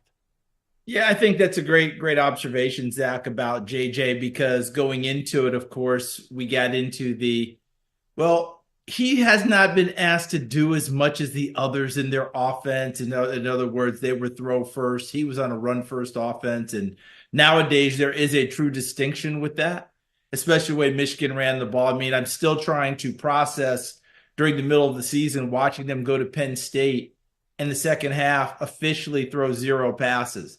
They threw one, penalty. And there was a penalty on the play, and it ended up getting wiped off, so it never went into the books as a pass. I think it was like 28 runs in the second half. And, that wasn't against me and my friends in the backyard. That was Penn State, the Nittany Lions, linebacker U, a place that prides itself on defense. So was he asked to do all those things? But what he was asked to do was run the offense. And a lot of times you run your offense with the head as well. So it doesn't mean that you got to fling it 75 yards downfield all the time. So you're right. If we're starting to talk about it, I really think, the top 3 quarterbacks could easily come off the board at 1, 2, 3. That's no surprise to anyone right now. But if anything happens, maybe someone drops to 5, 6. The Giants all of a sudden are in the sweepstakes, or whoever wants to rise up there. And in order to get in front of the Giants, I believe that's why you're saying top 5. Because if you really want to have that quarterback, you may have to get up there ahead of the Giants. Because at 6, they are definitely in the quarterback market, even though we know Daniel Jones is expected to come back next year with a big contract. But I believe the Giants have 1 year with Daniel Jones in that contract before they can start to make moves and get out of it. I'm also fascinated to see where Jaden Daniels is going to go. I have him as the second best quarterback in this draft class. Caleb Williams 1, Daniels 2, and then I have Drake May being 3. What do you think the ceiling in this league could be for a player like Jaden Daniels? Well, Zach, let's just go ahead and say, if it's okay with you, let's say that Chicago's taking Caleb Williams at 1. Agreed. We're going to have a lot of smoke. We're going to have a lot of things that go on between now and then. My theory is this. Whoever the supposed number 1 guy is in the draft, he is that number 1 guy until about the time we hit the combine and come out of the combine. Then we start to really pick at his nits, right? Now we start to come after his flaws. Now we start to come after all these things because, frankly, we're bored. We've said the same thing for a long time. So who can we bring into the conversation? Well, for Caleb Williams, we're going to bring Jaden Daniels in. We're going to bring Drake May in. We're going to rise up J.J. McCarthy. It's going to come in. All these things are going to come into it, right? And then about 2 weeks, 3 weeks max before the draft, you know what we're going to do? Caleb Williams is number 1 pick. He's the guy. That's how we operate this. So let's just say he's number 1 going to Chicago. It's going to happen, right? 2 is where it gets interesting. And my theory is this. Brand new general manager in Washington, Adam Peters. Where did he come from? San Francisco. What did they do in San Francisco? Play defense pretty well, okay? I know they just made change of coordinator, but all in all, they always play defense well, okay? Who's new head coach in Washington? Dan Quinn. What's Dan's background? Defense coordinator. Every defense coordinator I've ever talked to likes to have an offense that causes them trouble. What causes the defense coordinator the most trouble? What keeps them up at night? Quarterbacks who can make the off-schedule plays. Quarterbacks who can get out and not just run the football, but hurt you running the football. Have we not said that the closest we've seen to Lamar Jackson running the football as a college quarterback since Lamar's come out is Jaden Daniels? That's why I think it's going to be very interesting at 2. Zach, tell me if I'm wrong. For a long time, have we not mostly penciled in Drake May at 2? Guess what? That fight is going to continue all the way up through there. I just think that when it's all said and done, Dan Quinn's going to offer his opinion that the quarterback that I like better is Daniels because I know what he does to defenses. That's just what I think. Not that Drake May can't run. Okay, I can hear the North Carolina people now. I'm not saying that. But Jaden Daniels runs it as close to Lamar Jackson as we've seen without being Lamar Jackson. And I agree with you. Williams will go 1. I do believe Daniels will go 2. And then sitting at 3, I think the Patriots have a fascinating decision to make because they need a quarterback, but you don't just take a quarterback to take a quarterback. You know, could the Patriots trade down? Do they take who I think is the best player in this draft in Marvin Harrison Jr. I can't wait to see if it goes that way, Williams 1, Daniels 2, than what the Patriots do at 3. It is going to be fun to watch and see it unfold. If let's go along with what you're thinking, let's say the Patriots decide to get creative, trade out of 3, right? Right. Let's start there. Let's say they trade out of 3, and someone comes up for the third quarterback, and we'll assume it's Drake May, right? But the Arizona, if they're going to do that, they're going to protect themselves. New England, they're going to protect themselves to make sure they get who they truly want. Now, I don't know that they'll go into it with 2 quarterbacks in mind. Because to your point, could they trade out of it and still protect themselves to get Marvin Harrison? Absolutely. You still don't have anyone to throw the ball to Marvin Harrison. So you got to have that solved. So let's say if you're going to get Marvin Harrison, your backup plan is I'm going to get him, but also have a stopgap plan to get me a quarterback. There's someone else I like. Is it J.J. McCarthy? Is it Bo Nix? Is it Michael Penix? Because that's who I think are the guys that are in line for all of this. That would be how it would have to go to me. Because otherwise you get Marvin Harrison Jr., which they've needed desperately. Who's playing quarterback, Zach? Like right now, if you're saying, here's my quarterback, what confidence do you have that, we're hearing all the reports about what went on last year with that quarterback room. They've got to get a quarterback. They can't overthink this one if you're the Patriots, though. That's the one thing I would say. It's a new time for them, a new start. I don't think Gerard Mayo's going to want to do it. I'll guarantee you Elliott Wolf's not going to do it as the new decision maker there. And his bloodlines and decision making comes from a guy who's a Hall of Famer, and that'd be his dad, Ron Wolf. So I'm not too worried about that part. I think above all else, they can pull the Kevin Costner in what was it, draft day. Put it down on the Post-it. No matter what, the quarterback I like. Something along those lines. Yeah. Vontae Mack, no matter what. I think what was on the actual post. Yeah, this time it's not going to be a linebacker like the movie. We had a linebacker go number 1. I remember watching the movie, and even then I thought, this is very cool, but this isn't the time of Dick Butkus. Yeah. Okay? And nobody's going to take a linebacker at the top of the food chain, no matter how good they are. You pancake-eating mother bleeper on the trade negotiations, one of my all-time favorite lines in a movie. Charles Davis here with us. I'm also curious, because we talk about trading back, and I just said what I said about Marvin Harrison Jr. I think he's the best player in this draft. How big of a difference is there for Marvin Harrison Jr. and Rome Odunze? Because if you're a team that is looking for a wide receiver, like let's say the Cardinals, but then quarterbacks start going, and if you trade back a few spots, you may lose Marvin Harrison Jr., but then if you settle on Rome Odunze, how big of a separation when you evaluate those 2 players do you think there is from one to the other? Not as much as maybe one would think. I'll put it to you this way. Let's take the quarterbacks out of the discussion, and we start to say, okay, who are the best players in the draft? You could say Marvin Harrison Jr. would be 1. Rome Odunze from Washington would be 2. Malik Neighbors from LSU could be 3, although right now, if Malik Neighbors heard me say 3 behind Odunze and behind Marvin Harrison, he is ticked off. Have you ever seen anyone so upset over a Blitnikoff Award in your life than Malik Neighbors was? No. That's who he is, all right? If you talk to the LSU people, like we always joke about Baker Mayfield doesn't have a chip on his shoulder, he has a boulder. Meet your twin in Malik Neighbors. That's how he operates, all right? He'll perceive that as a slight. And by the way, Brian Thomas, his running mate at LSU, not so bad. He could easily be the 4th receiver in this draft. I realize Xavier Worthy's got all of our attention running 4-2-1, but A.D. Mitchell is probably a better receiver at Texas. So we're going to go and get a lot of receivers, and we're going to be deep all the way through. And we're going to mention Puka Nacua went in the 5th round until the cows come home and this draft is over. You know how it is. Like, we're already invoking him with Keon Coleman not running as fast as people expected. But the GPS thing had him going the fastest in the gauntlet, just like who last year? Oh, that's right, Puka Nacua. So this is where we're going to go with this. Zach, receiver is going to be all through this one. But right at the top, not as big a separation as one would think. If Harrison's 1, I think a lot of people feel like Odunze and those guys are 1A, 1B, 1C. So it's really not a huge deal. And it's a matter of picking your flavor at the top. Charles Davis here with us. Just going back to the quarterbacks. Your top 5 quarterbacks, how do you rank them? 1 through 5, just to make it clear and get it on the record? Yeah, sitting here right now, and look, there's plenty of time between now and then, and we'll adjust as we go along because I'm diving into it later than others coming off an NFL season, all right? But if you're asking me, Caleb Williams is 1, Jaden Daniels is 2, Drake May is 3, J.J. McCarthy is 4, and I've got Michael Penix at 5 ahead of Bo Nix. So this is going to be a very interesting deal. And let me tell you something, the Bo Nix, Michael Penix conversation is really going to get intense. But watching them throw at the combine, because remember, Williams, May, Daniels, none of them did anything. Is it going to bother them and affect them? No. Okay, that's non-issue. They'll do all their stuff with their pro day. They'll get measured. They'll do this. They'll do that. Trust me, the days of those scouts and teams going, I didn't throw at the combine, darn it, get him off my board. Those days are long gone, all right?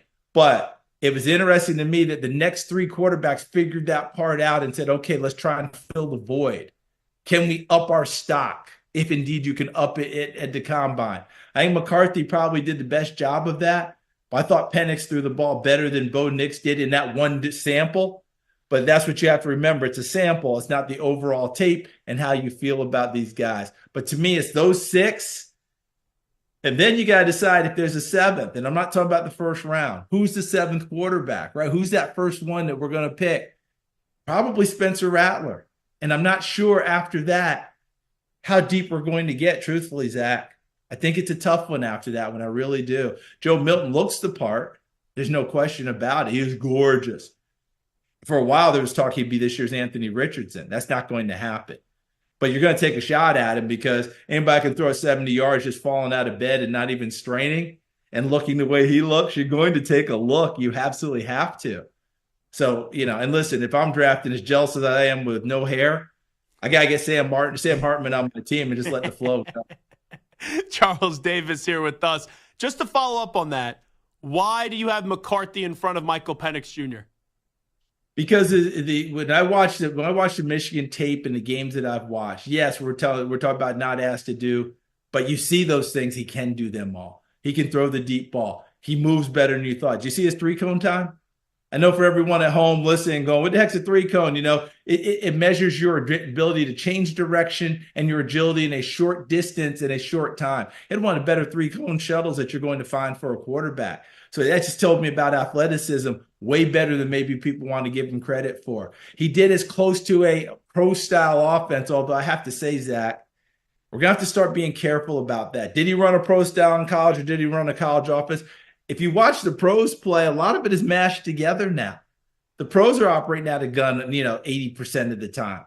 So this whole idea that the pros are so different than college, well, you'll see more coverages, you'll see better athletes, blah, blah, blah. But what you're running on offense and how you're getting there, it's never been as mashed together as it is right now. It's still going to be more nuanced, of course. But at the same time, it's not the same difference in what you're looking at and what you're watching as we used to have. But I do have to give him credit for that. He was trained like a pro quarterback under Harbaugh.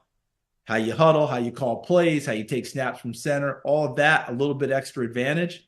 And yeah, he played a few big games along the way as well, just like Penix and just like Bo Nix did. That part's not in question. But I just think McCarthy, there's a little more polish on him at the moment. Let's say you're running the Falcons. Charles Davis is here with us. Do you sign Kirk Cousins or do you trade for Justin Fields if, let's say, it's a second-round pick you got to give up for Justin Fields? Yeah, I think Cousins is the guy that I think that they would probably target. That's just me off the top. I realize there's so much smoke about Justin Fields and going back home to Atlanta. I'm going to just call it fit, if that's okay, Zach. In my mind, Pittsburgh, I'd probably be screaming and going getting Justin Fields.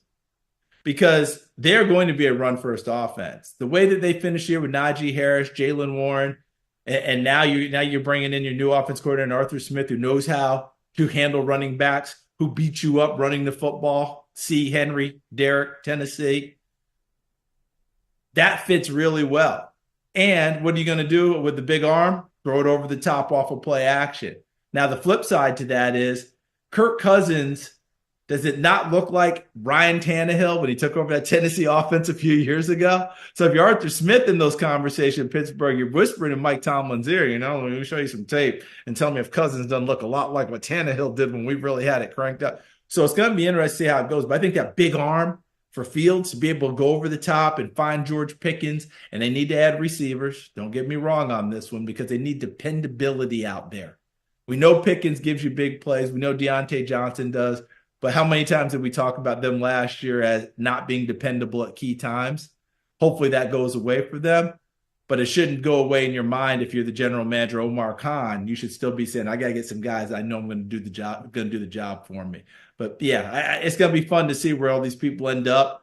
But where does Russell Wilson go? Where does Kirk Cousins go? Where does Justin Fields get traded? And by the way, except for Fields, Zach, wherever Cousins or Wilson goes, that doesn't mean that team's out of the quarterback market in the first round. Last thing I'll ask Charles Davis. Yeah. Let's say we're talking 5 years from now. Who are the 5 players in this draft class? Offense, defense, doesn't matter, that you think are going to be the 5 best players from this past draft class? Heck, I might take 3 centers right out of the gate. They're going to play and going to be starters day one. Jackson Powers Johnson out of Oregon, Zach Frazier out of West Virginia, Graham Barton, the left tackle from Duke, who's going to go inside. Did you see Tanner Bortolini? People weren't talking about him. He's going to start for someone right away at center out of Wisconsin. I'm just going to talk big guys interior. That used to be a spot that we kind of went, oh, God, if you're drafting a guard early, that's not a great idea. Guess what? You get your pivot right now. That's a big, big deal. Flip it over to the other side. I'm very interested, and I know what your question is. I'm not avoiding it, sure, but it's hard for me to do a top 5, Zach, but I've got some intrigue with different people. Chop Robinson from Penn State sure looks like he should – when you watched him go through the combine, did you not say to yourself and rush back to the stats and go, my God, did he get 20 sacks last year? How many sacks did he have last year? He had 4. Now, I'm not saying that to damn him at all, because there was a kid who came out of Penn State a few years ago. Remember his name? Yeah, Micah Parsons. Odafe Owe. Remember him? Yeah, went to Baltimore, right? Yeah. Went to Baltimore. How many sacks did he have his last year at Penn State? He had 0. Okay? Went in the first round. Sometimes the traits are there. Sometimes you get them unlocked later at different spots. But Chop Robinson sure looked like a guy that's going to be a solid player. And I'm just going to tell you right now, he's not a first rounder, but he's a kid that I am crazy about. I develop these crushes every year for different players. I developed it earlier in this draft process. He gave it to me at the Senior Bowl, and he gave it to me even bigger at the Combine because he ran like 4.45, and everybody went, whoa, I didn't know he had that in him. You know what I'm talking about? Is a safety from Utah named Cole Bishop. And I'm not saying he's Eric Weddle, because Eric Weddle was a guy that I really had a crush on, and he turned out to be right on that one. But Cole Bishop, safety, Utah, do not fall asleep on that young man. He had about as impressive a workout in Indianapolis as we've seen at that position with this grouping. And some eyes had to have been open somewhere. And somewhere, some scout had already fallen in love with him. And he was just sitting there telling his colleagues, I told you. He was that good. But there was so much talent out there, Zach, flowing. We could do 10 shows on this, and I tell you 10 different guys each and every time.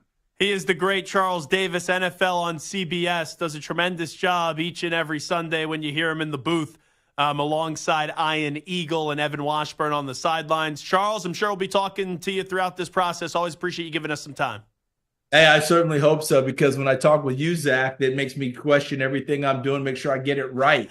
So call me anytime so I can get my convictions down. In about a month, I'll feel really good about where we are. But I have to tell you, I'm starting to feel a lot better already. You got it. Sounds good to me. We'll make sure we'll talk to you soon. There he is, Charles Davis, joining us on the Zach Gelb Show on CBS Sports Radio. Always love how many people we get to hear about in the draft process when Charles Davis comes on with us. No one does homework like Charles Davis. All righty, we'll take a break. When we come on back, Johnny Football is doing something very interesting when it regards to Reggie Bush getting his Heisman Trophy back, and I absolutely love it. We'll discuss more on the other side. You're in a 5-minute break.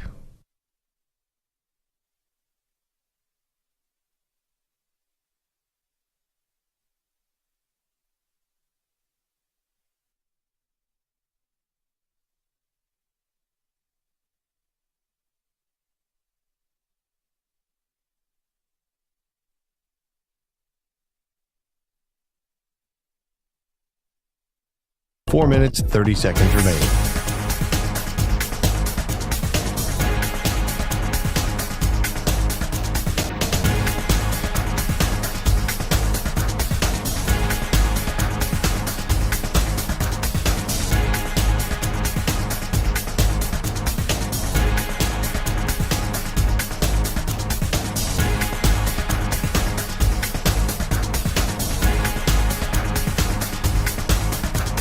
4 minutes remaining.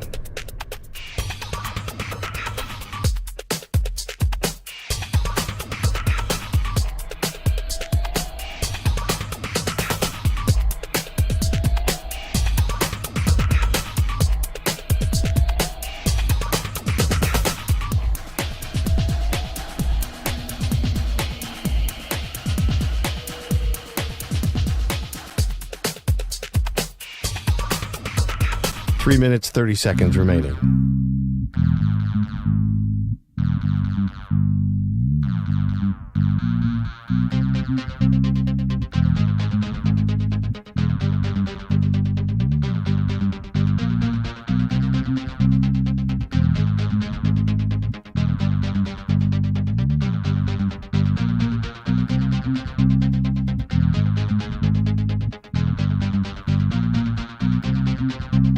Three minutes remaining.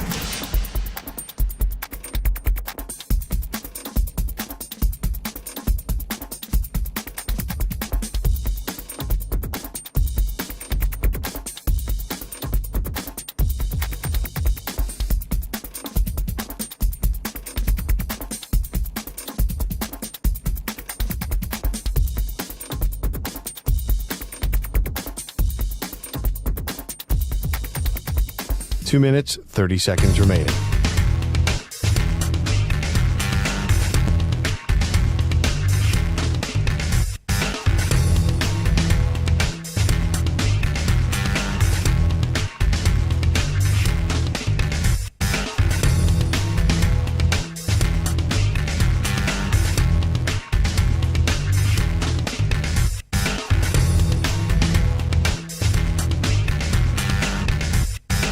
Two minutes remaining.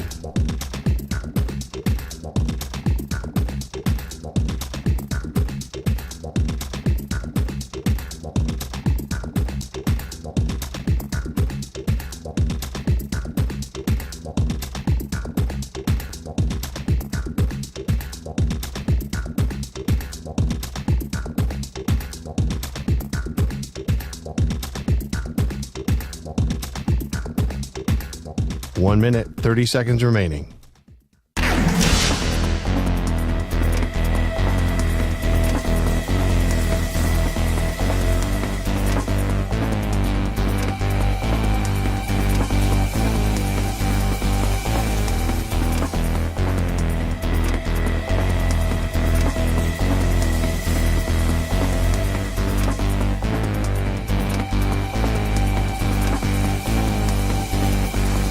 One minute remaining.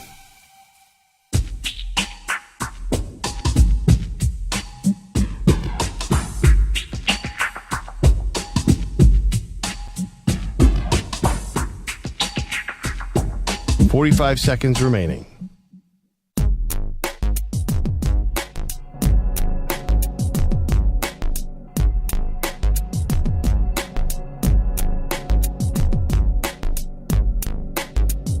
Thirty seconds remaining.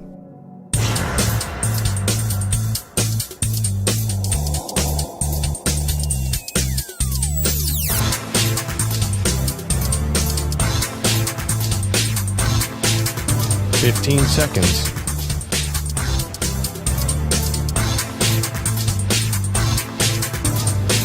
Break ends in 5 seconds.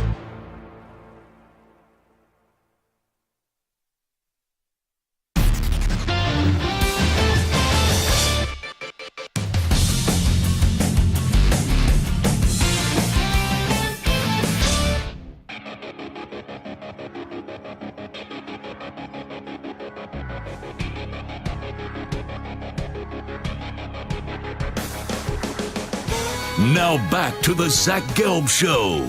Well, breaking news in the NFL. So, what we were going to talk about that we teased right before the break, we ain't talking about it right now. Adam Schefter and Ian Rappaport both have this story.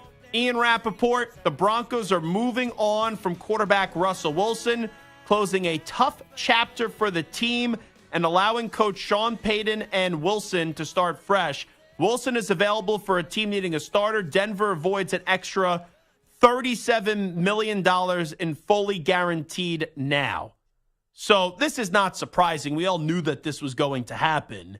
Ari Murov from My Sports Update, by releasing Russell Wilson, the Broncos will take on an NFL record $85 million in dead money. For context, that's more than the last two dead money records combined. I think Carson Wentz was a dead money record, and I want to say it was Jared Goff as well. But holy smokes. Like, we all knew this was going to happen. But then you read how much the dead money is, and it's like $85 million to not be on the team. That's crazy. So this is the statement from George Payton and Sean Payton. We spoke with Russell Wilson today to inform him of his release after the start of the league year. On behalf of the Broncos, we thank Russell for his contributions and dedication to our team and community while wishing him the best as he continues his career. As we move forward, we are focused on building the strongest team possible for the 2024 season and beyond. We are excited to improve this offseason, and we'll have the flexibility to get better through the draft and free agency.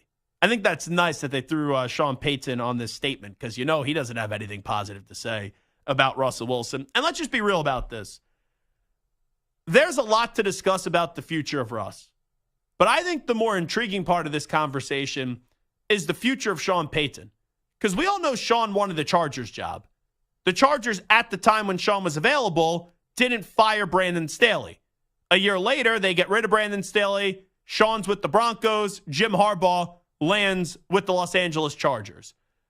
But for the life of me, I don't understand, and I know it's money, but why Sean elected to go to Denver knowing that Russ was the quarterback and knowing he didn't want Russ as his quarterback. Because the reason why he walked away and retired from the New Orleans Saints is because he found out life without Drew Brees makes it very tough to coach in this league. And he didn't believe in any of the quarterbacks that were on his roster. And we all know the Broncos deal now, when you look back at it, for Russell Wilson was one of the worst trades in NFL history.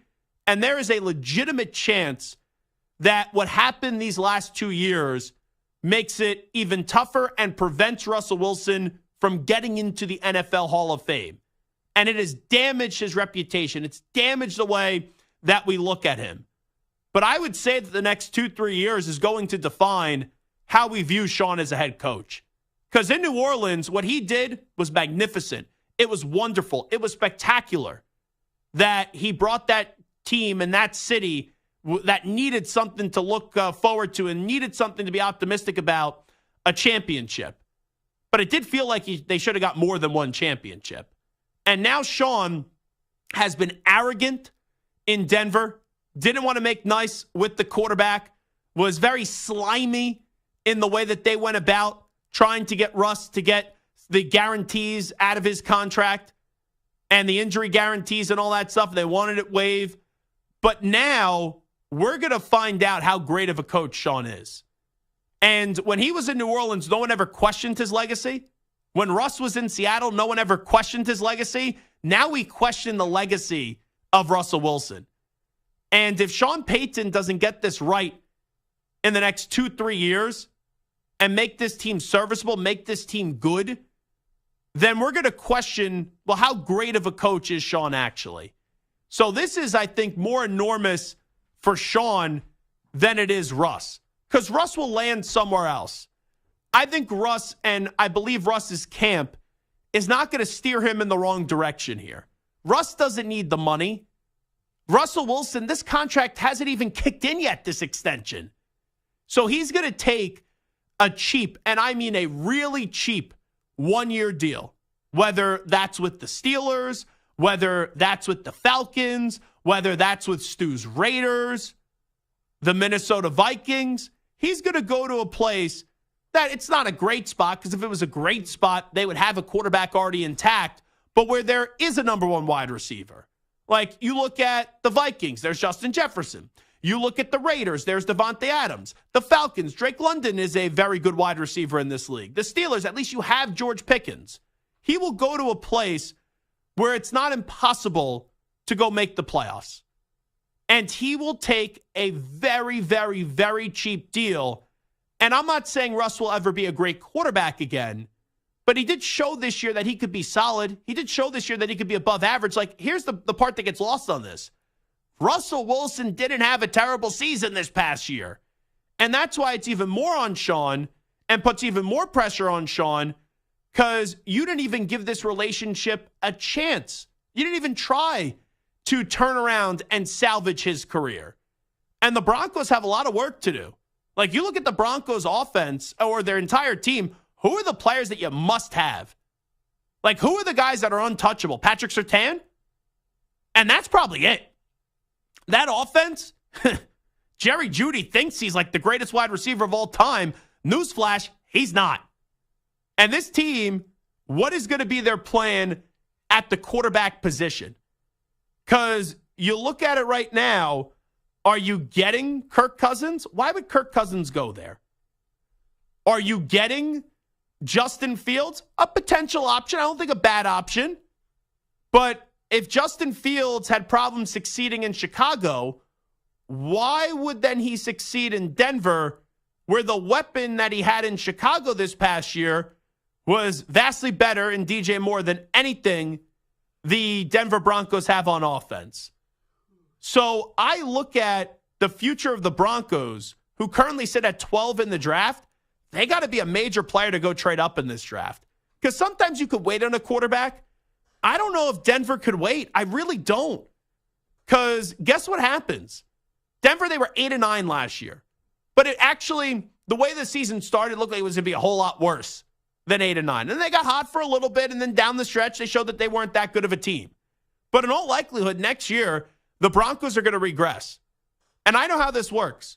You got Sean Payton, great job by the ownership group, the new ownership group in Denver. Phenomenal job. But then this year, it was like up and down. And I think at the end of the year, more people were annoyed at Sean than they were with Russell Wilson, especially when the story comes out. So next year you go 6 wins, 7 wins, and you regress? Then the seat and the temperature on that seat starts to turn up a lot, and then it's a make or break year in year number 3. And it's tough to win with the young quarterback in this league. So I'm not saying that it was a mistake to get rid of Russell Wilson. But what I'm saying here is it was a mistake to not even give it a chance. And I still don't understand. I know money. But with how hot of a commodity this guy was in Sean Payton, why he ended up having to come back this early, and he didn't just wait another year, and why he ended up taking the Denver job. Because, Samter, that's where I'm at with this. Because it's a bad look when we get the truth of this story, how quickly he pulled the rug out from underneath Russell Wilson. And I guess that this was his plan all along. And sometimes you have great coaches that their hubris is their downfall. And in this case, this is what it feels like. It was overconfidence. Oh, I'll say that I love Russ, then I won't love Russ. But now you're practically back to the situation you were that you just walked away from in New Orleans. And New Orleans, you could say, had more talent on both sides of the ball, just no one could stay healthy. Denver has a talent problem.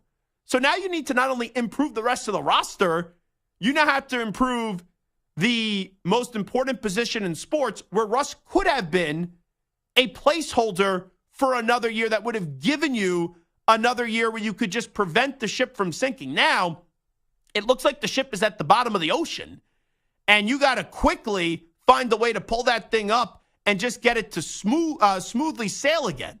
And I don't think that's going to be easy. I have a tough time believing that at the end of this run in Denver, we're going to be looking at Sean Payton and saying, wow, he did a phenomenal job with the Denver Broncos. And I didn't even mention yet the division they play in, where you have the biggest problem in the NFL right now. And that's where 15 plays. That's in Kansas City. And the Chargers right now, with getting Jim Harbaugh in a better spot than Denver is. And the Raiders, there's some positivity, but I wouldn't say that the Raiders are in a great spot. Right now, Denver's the 4th team in that division. And I don't think it's close. And I know Denver Broncos fans will get annoyed with that statement, but what are you confident in with this team next year? Chiefs, easily better. Chargers, better. And you look at the Raiders, I'll trust the momentum of Antonio Pierce. We don't know who their quarterback's going to be, but they have Devontae Adams and they got Max Crosby. Outside of Patrick Surtain, there's not a lot of great playmakers on Denver. This is a huge legacy moment for Sean Payton. And just the fact, I mean, listen, everything you said is 100% true. How do you take a job with a quarterback who's getting paid this much without being all in on your quarterback? And even if you were losing faith in him, you have to give him more of an opportunity than 1 year together. But now that you have this $85 million, and I know you don't like talking about cap, but they're $20 million under the salary cap. They have this dead money that they owe him. Yeah. So they basically are paying Russell Wilson $85 million to not be there. In the NBA, in baseball, you can do that, and then you can just throw more money at the problem. You can't do that in the NFL. You don't have a quarterback. You have the 12th pick in the draft, so you're not getting, most likely, one of the top 3 or 4 guys at that pick. They're either going to have to trade up and give up more assets, or they're going to have to hope that a guy falls to them at 12. They have no end in sight, salary cap-wise, draft-wise, quarterback-wise, free agency-wise, to be able to replace Russell Wilson with somebody better than what Russell Wilson was, even though he was overpaid. It makes no sense to me to get rid of a guy even though you have to pay him. There's no replacement that's going to be better with what they can afford to pay. The only thing that I would say was I would be fine if this was the decision and he gave Russell Wilson a chance. With how early they went to him, and then the irony was it was when they were finally starting to win, and you say, you have to do this or we'll bench you, it just shows you that he took this job without being willing to give it a chance. And that's a big problem. And in this league, heck, we just saw the greatest coach of all time in Bill Belichick get shown the door after winning 6 Super Bowls. And his first year with Mac Jones, he made the playoffs. And then after that, bad season. And look, then he got let go. And that's with having the backing of 6 Super Bowl championships for that organization and saving that franchise with Tom Brady. But now you have Sean Payton, who has no attachment to the Broncos. He walks in there, and I'm not saying that the Broncos were in this great spot, but you look at Sean, he was a highly regarded coach in this league. If it could happen to Bill, where in a few years you don't turn this thing around, well, for damn sure, could happen to your ass. And in that division, and in that conference too, it's not just the division, it's the conference. You better strike gold on your next quarterback that you take in this draft. And that's the only way that's going to happen. You know, because even if you bring 12, how are you striking gold? You got to move up, and you got to give future draft capital. So they have no money asset. They're going to give up all of their future draft asset just to move up to get the quarterback. But Samter, makes no sense. It's a long shot. There have been times where the first 3 quarterbacks in the draft don't end up being the first best 3 quarterbacks in the draft, and the guy that goes 4 or 5 ends up being an all-pro. But situation-wise, I get drafted by the Broncos outside of just the name recognition of the coach. Who am I throwing the ball to? What do I have on that team? That team is a disaster now. And this is just a big-time roadblock with the contract number and what the dead cap is to go find that next guy. The only way you can is the draft, because even if you trade, let's say, for Justin Fields. Let's say you trade for Justin Fields. He's got this year left in the contract and the 5th-year option. Eventually, he's going to need a big deal. So you need to hit gold with that rookie contract. Maybe it doesn't happen this year. Maybe they just say this is by design. We'll do the tank philosophy. We'll take whoever the number 1 quarterback is going to be a year from now in the draft. All righty, reacting to Russell Wilson officially being let go by the Denver Broncos, 855-212-4CBS, 855-212-4227. Let's get the latest CBS Sports Radio update in with the Ackman, Rich Ackerman. CBS Sports Radio. Sports Flash. Russell Wilson's 2-year tenure in Denver is over. The team informed the 9-time Pro Bowler that he is being released, and it brings to a close one of the most disappointing trades in franchise history. Wilson had 2 lackluster seasons, and at age 35, now must prove that he still has something left in the tank. The move will be a costly one for the team, with a whopping $85 million in dead cap charges, but they will save $37 million in 2025. An emotional Jason Kelce announced his retirement today, ending a brilliant 13-year career that included 7 Pro Bowl selections. The Chiefs have placed the non-exclusive franchise tag on L'Jarius Sneed, who's been given permission to seek a trade, while the Dolphins are not using the tag on Christian Wilkins, and he'll now become one of the biggest names on the free agent market. One big wide receiver is off, as The Bucs have reportedly re-signed Mike Evans to a 2-year extension worth $52 million with $35 million in guaranteed money. And Zach Wheeler has come to terms on a 3-year extension with the Phillies worth $126 million. I'm Rich Ackerman. Hey, this is JR. Let's hang out weeknights here on CBS Sports Radio for my show, the JR Sport Brief, 6 p.m. Eastern, 3 p.m. Pacific. CBS Sports Radio.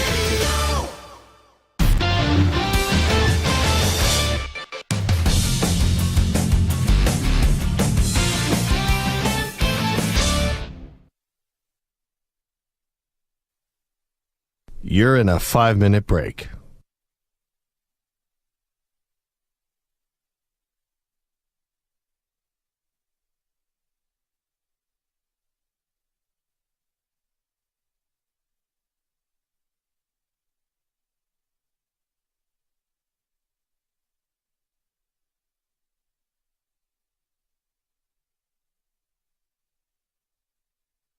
Four minutes, 30 seconds remaining.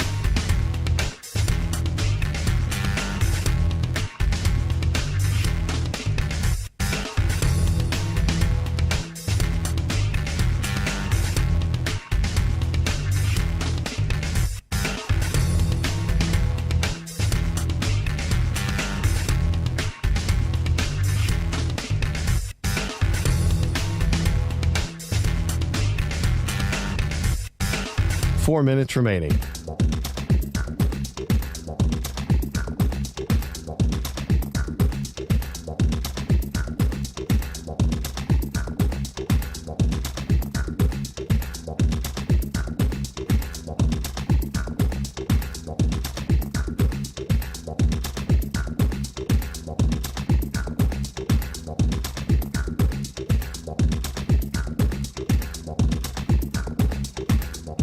Three minutes, 30 seconds remaining.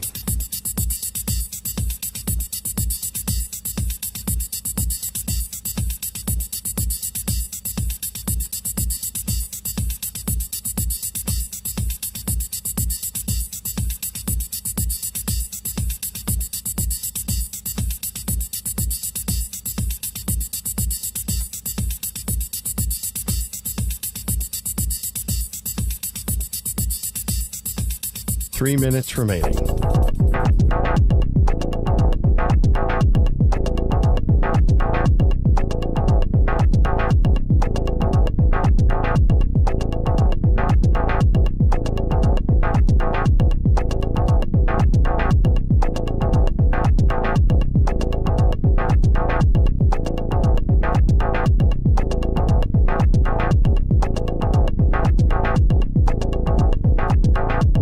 Two minutes, 30 seconds remaining.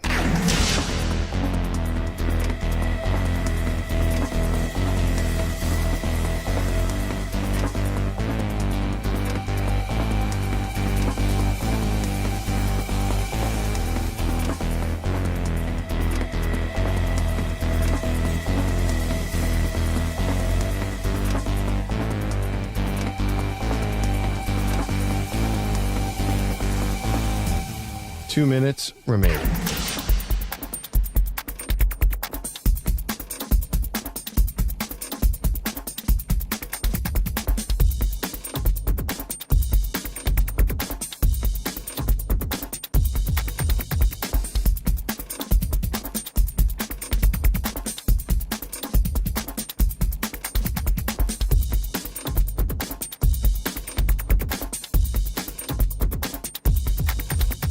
One minute, 30 seconds remaining.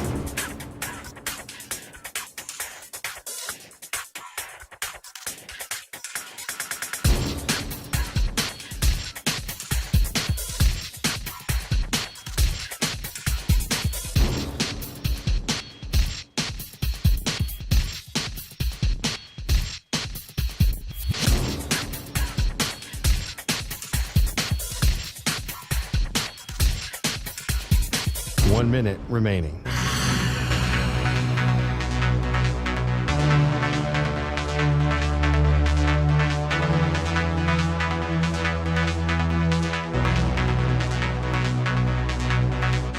.45 seconds remaining.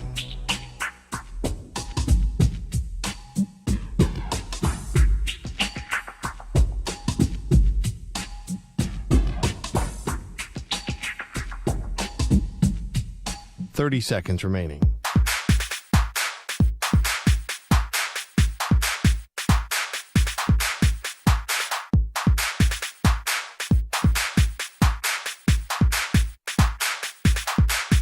Fifteen seconds.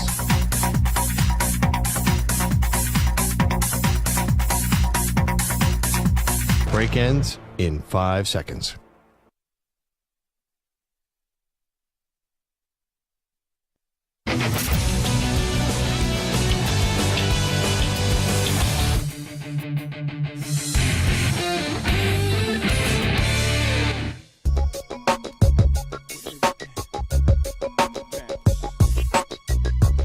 Now back to the Zach Gelb Show. Ay, ay, ay. I have not read the official goodbye yet from Russell Wilson, but he just posted a message on social media. It is 1, 2, 3, 4, 5, 6, 7, 8, 9, 10. I don't know if paragraphs is the right word here because it's not that many sentences, but the way that it's spaced, it looks like in one image that it's 10 paragraphs, but it's not actually 10 paragraphs. What is there to thank Broncos country about? What is there to thank your teammates about who a year ago, they all hated your guts? And then because Nathaniel Hackett got fired and people wanted to put on a good face at the end of the season, you had like two players, I think it was Garrett Bowles and Jerry Jeudy, come out and give you a ringing endorsement? Now, I get it for Russ. You have to improve your image. The best way to improve your image is to take a big-time discount because Russell Wilson's not going to be great ever again. Can he be above average? Can he still be good, solid in this league? Yes. And if there's ever a time for a player to take a discount, now is the time, because you just got one of the greatest deals in NFL history. It's one of the worst trades in NFL history. But for Russell Wilson, even though now people view your legacy, in doubt and in question, you just got a huge quarterback extension, and you never played a snap for the team that gave you the extension under that new deal, because the last 2 years were under your old deal. So let's do this. I'll read you the message on the air, and maybe it will come off as heartfelt, but like Stu, it would almost be as if when I was at Sirius, and I was at Sirius for a grand total of 3 months before CBS Sports Radio came calling to get me back after I left them. It would be like, and I liked working for Sirius. I know the bosses there for a very long time, and my relationship dates back years and years and years with them. But when I was leaving Sirius, and I worked with some great people there, if I issued like a four-page letter, it would be ridiculous. Like, what thanks do you have for a place that you were there for two? Like, I know he was there for 2 years, but we all knew it was really like just a year and a half, because halfway through the second year, the coach basically made it clear that you weren't going to be back next year unless if you took out all the injury guarantees from your contract. So I don't understand what there possibly is, Samter, for Russell Wilson to actually thank the Denver Broncos. This is like a couple that gets married, and then shortly after getting married, they realize, oh, wow, I don't really like the person that I married. And now in 8 weeks, we have to hope that there's still like an annulment, that we could get out of this. You're not putting a big Instagram statement out there how much you loved your wife. It was like an 8-week marriage, really, if you wanted to make that comparison. Do you think Russ has to issue this big apology letter? Now, I haven't read it yet, so maybe it's all lovey-dovey and nice. I'll read it live in the air in just a second. But does Russ have to issue this big thank you letter to Denver and everyone? Like you said, this isn't really about a thank you to Denver. This is image check. It was them, not this me. This is damage control. This is damage control. This is Russ saying, I'm not a bad guy. I'm not the guy that I've been portrayed in the media. I'm not this diva. I want to thank the people who got me here. I want to thank the fans who helped me out in Denver, even though it didn't go well. And my next team, I want to be, viewed positively. I feel like for Russell, he has been kind of like the he was the golden child for years. I wouldn't say golden child. He was beloved, right? We talk about athletes. Yeah, people liked him.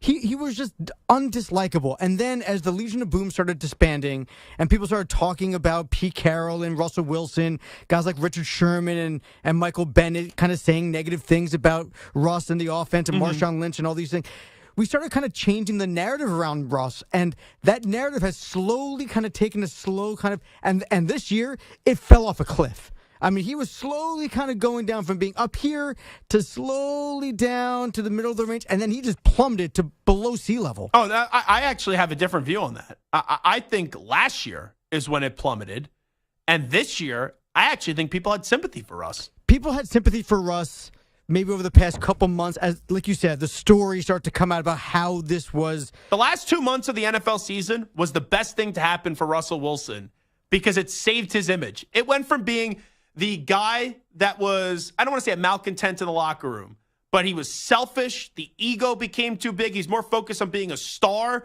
than a quarterback. And then that story coming out, it was the attention, the energy was directed all at Sean Payton. It was. Sure, 100%.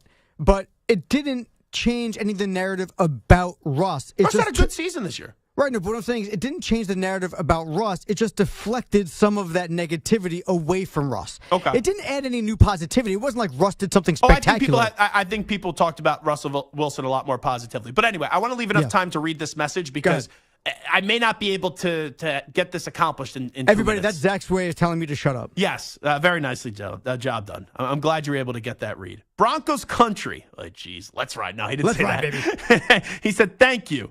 Over the last 2 years, you have welcomed my family and me with open arms and have embraced us as members of the Denver community. This city will always hold a special place in my heart. Our family grew here. We made countless memories and friendships and formed relationships that will last a lifetime. Oh, come on. To my teammates, thank you for going to battle together and for being there through it all. There are so many moments I can cherish because of you, and I am blessed for the impact you have made on my life. I am beyond grateful for all of you to have been able to run out as your teammate was an honor. Court, I'll never forget your one-handed catch in L.A. and your toe tap in Buffalo. Bowles, you always wrapping your arms around me, win or lose. Brandon Johnson, your relentless work ethic. Jerry Jeudy, you snagging and high-pointing that ball versus Kansas City. Javonte and Tim, you'll always being positive in the midst of injury but fighting daily to be back. Jaleel, you running to the end zone every practice. I still think Burden's got you, though. Alex, from picking you up years ago to seeing you shine, to the O-line dinners at Los Dos, to everyone helping like Lamar, making sure I had all the films and cut-ups, to Harry and Cole, the best pregame warm-ups. I'll never forget Wendy and Brandy in the cafeteria, daily bringing the good food, but the even better jams. Thank you for always being uplifting. And there's like 9,000 more. Come on. You were there for 2 years. It's so phony. The team hated your guts the first year. The second year rekindled some of the relationships. And I get it. I like to thank the behind-the-scenes people. No one likes to do that more than me. This guy's maybe more emotional than Jason Kelce was. The difference was Jason Kelce was a legend in Philadelphia. Your career in Denver is always going to be viewed as a joke. Oy, oy, oy, the thank yous, the thank yous, the thank yous. We're running out of time. I can't even get to the rest of the thank yous.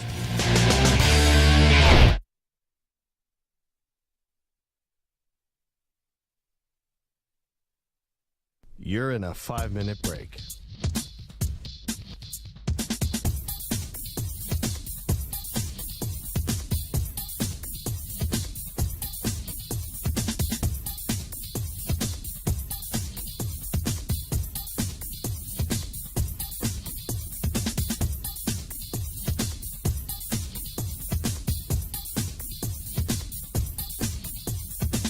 Four minutes, 30 seconds remaining.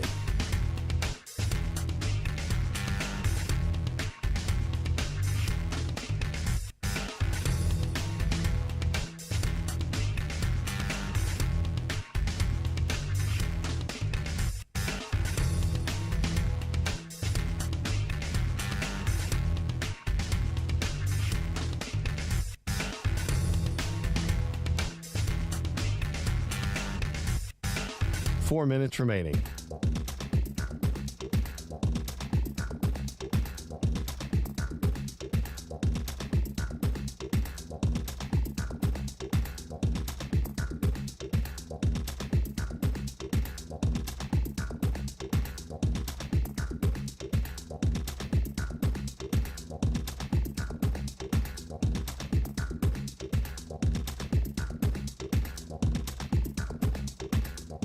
3 minutes, 30 seconds remaining.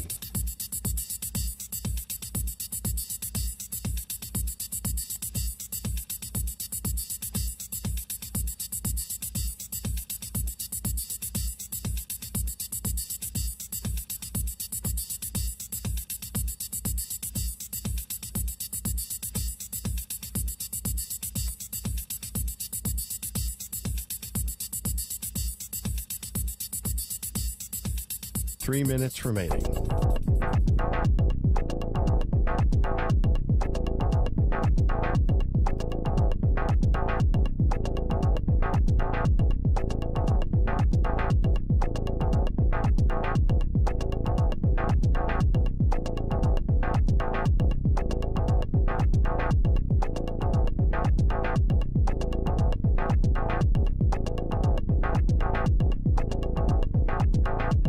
Two minutes, 30 seconds remaining.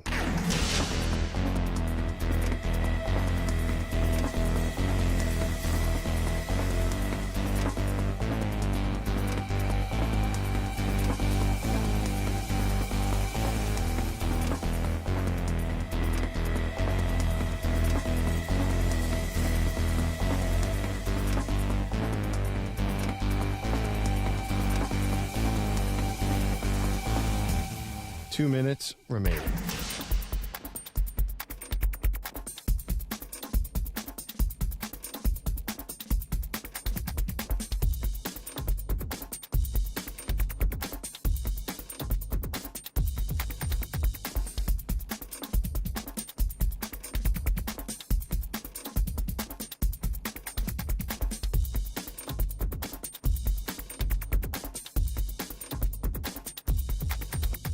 One minute, 30 seconds remaining.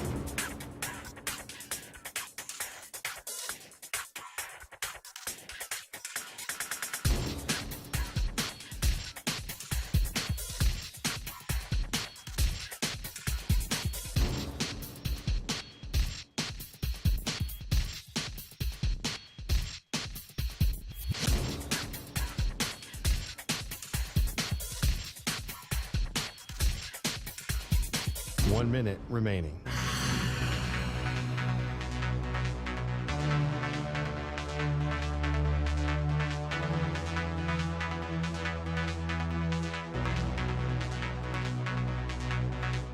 Forty-five seconds remaining.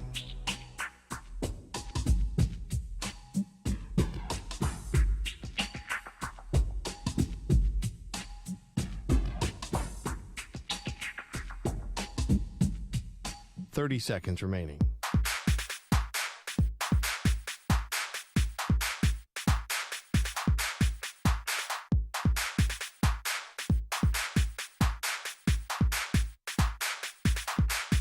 Fifteen seconds.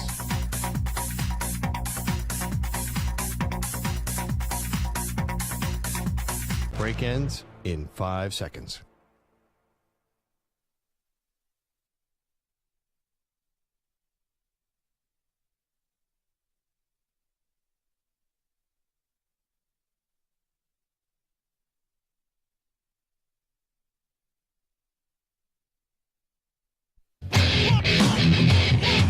He's live.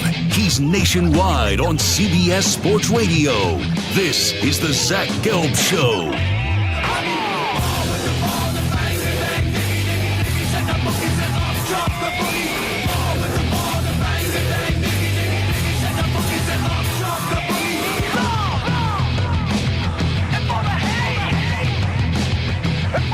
Here's your host, Zach Gelb.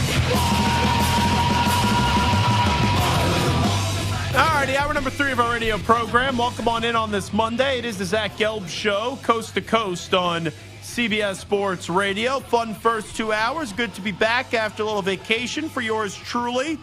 We're here 5 days this week, Monday through Friday, back to the same old dealio from 3 to 6 p.m. Eastern, noon to 3 p.m. Pacific. You could always check us out, youtube.com/CBS Sports Radio. Or you can listen to us Sirius XM Channel 158 or on your local CBS Sports Radio affiliate or on the free Odyssey app. Make sure you give us a follow too. Twitter, Instagram, at Zach Gelb, ZACHGELB. So the big news today the Denver Broncos have officially released Russell Wilson, to no surprise. But also the quarterbacks are the biggest topic. Because about a week and a half ago, it seemed like a foregone conclusion that Justin Fields is going to wind up in Atlanta. Now, a lot of reporting, the sentiment is Kirk Cousins is going to be the guy that Atlanta is going after. After the NFL Combine, the stock of J.J. McCarthy is rising. I don't know how much I believe that. I've said all along that McCarthy, to me, is my fifth best quarterback in this draft class. I would say number 1 is Caleb Williams, 2, Jaden Daniels, 3, Drake May, 4, Michael Penix Jr., and 5, J.J. McCarthy. But I did say a week ago that I do believe McCarthy's going to be a first-round pick, and I do think McCarthy, even though I like Penix better, is going to go before Michael Penix Jr. I do believe that J.J. McCarthy is going to be the 4th quarterback off the board in this draft class. And then there's speculation about Baker Mayfield and his future. Now, we know today the Bucs got one domino to fall, and it was a big one in Mike Evans. That was surprising. I thought Mike Evans would go elsewhere. He wants to be a Buccaneer for life, or try to be.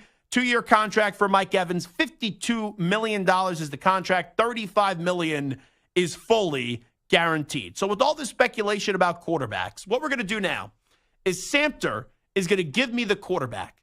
And I'm just going to tell you not where they will go, but where I want them to go. When you factor in storylines, fit, maybe there's a connection, something like that, where I just think it would be a good fit and it would be a juicy storyline as well. So, Samter, take it away. You give me the quarterback. I'll give you the team where I want them to go. Well, I mean, this feels pretty immediate right now, considering of what just happened last hour. Russell Wilson no longer with the Broncos. Where do you want him to end up? Raiders.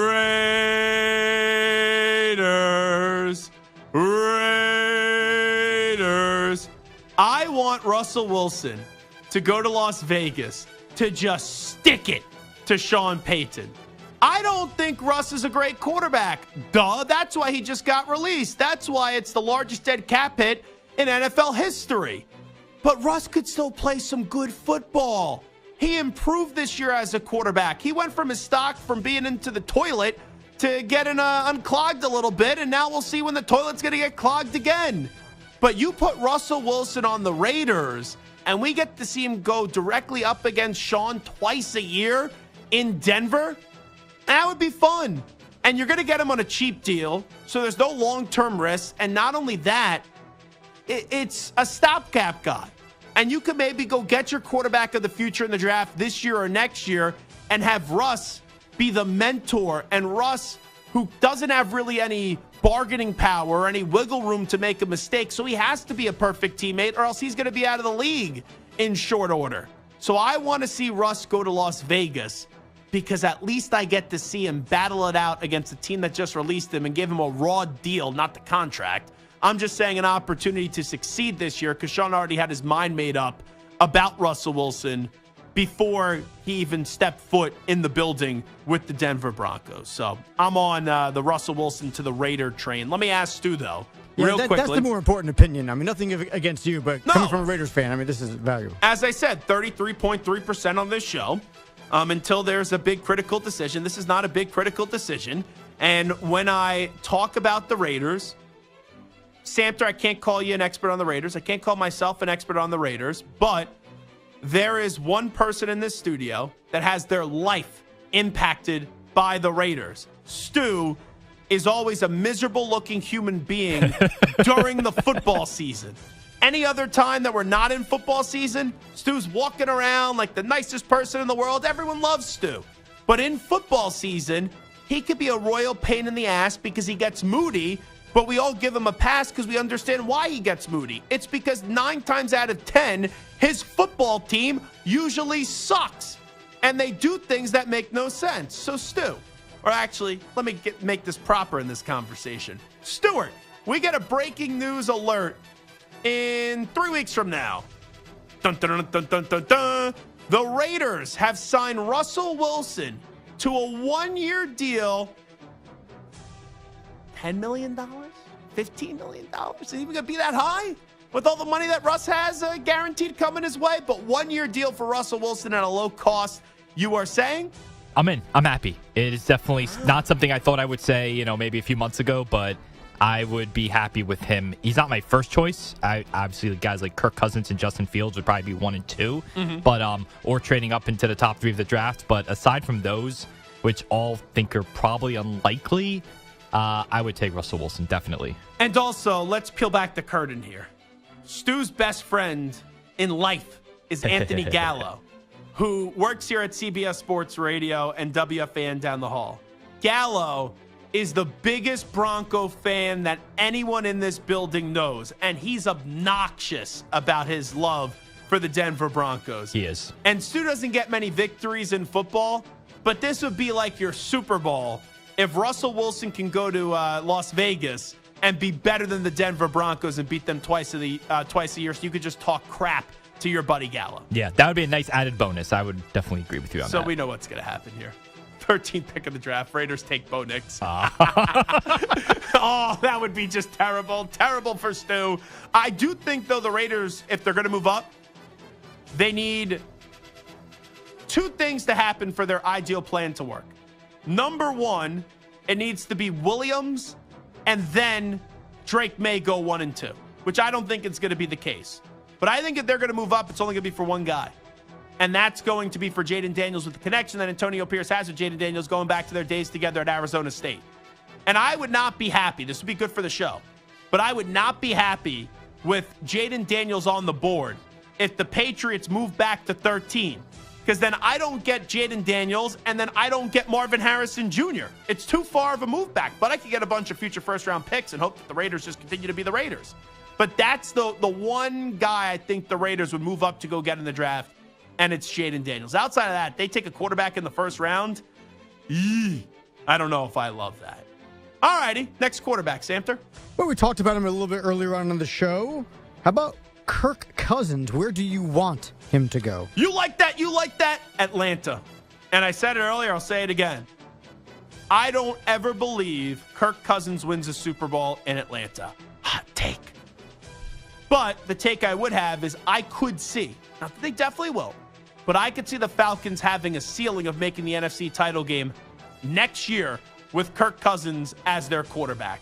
That team on offense, which is crazy because Arthur Smith is an offensive-minded coach, was just ran horribly last year. This team has talent. Bijan, Algier, Drake London, Kyle Pitts will instantly perform better with Kirk Cousins as his quarterback and a new offensive mind in that building. That defense, I know you have a new defensive coordinator because the DC that they brought in took the Jaguars' job with the uncertainty of the coaching staff, but you bring in a defensive-minded head coach in Raheem Morris.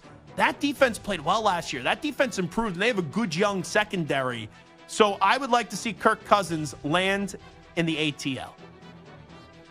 All right, how about how about Baker Mayfield? Baker Mayfield was in Tampa. They just re-signed Mike Evans. So do you think Baker stays? Do you think Baker should? Do you want to see Baker stay with Mike Evans, or do you have other thoughts in mind? Yeah, I want to see Baker Mayfield stay with Tampa Bay because Evans is back.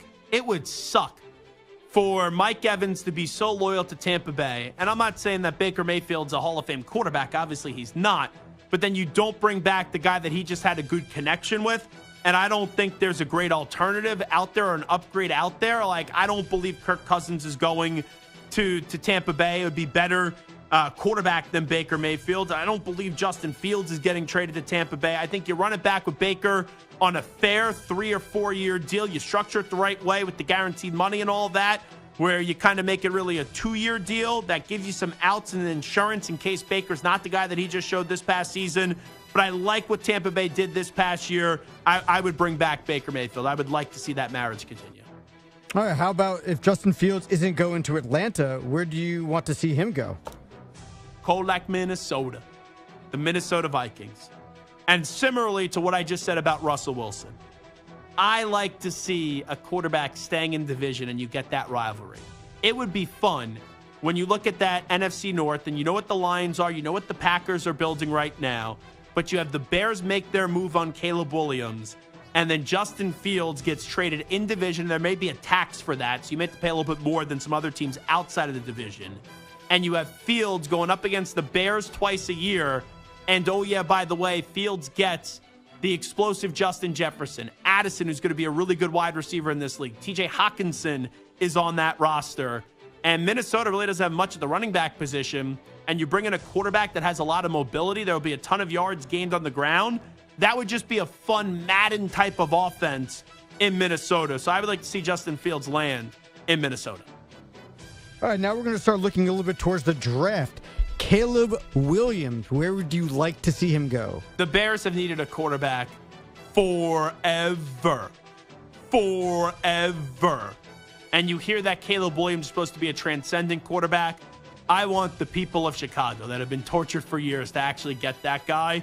So I would say Caleb Williams to the Bears is where I want to see him go. Now, I will just issue this, where I'm sure Ryan Poles is actively monitoring this.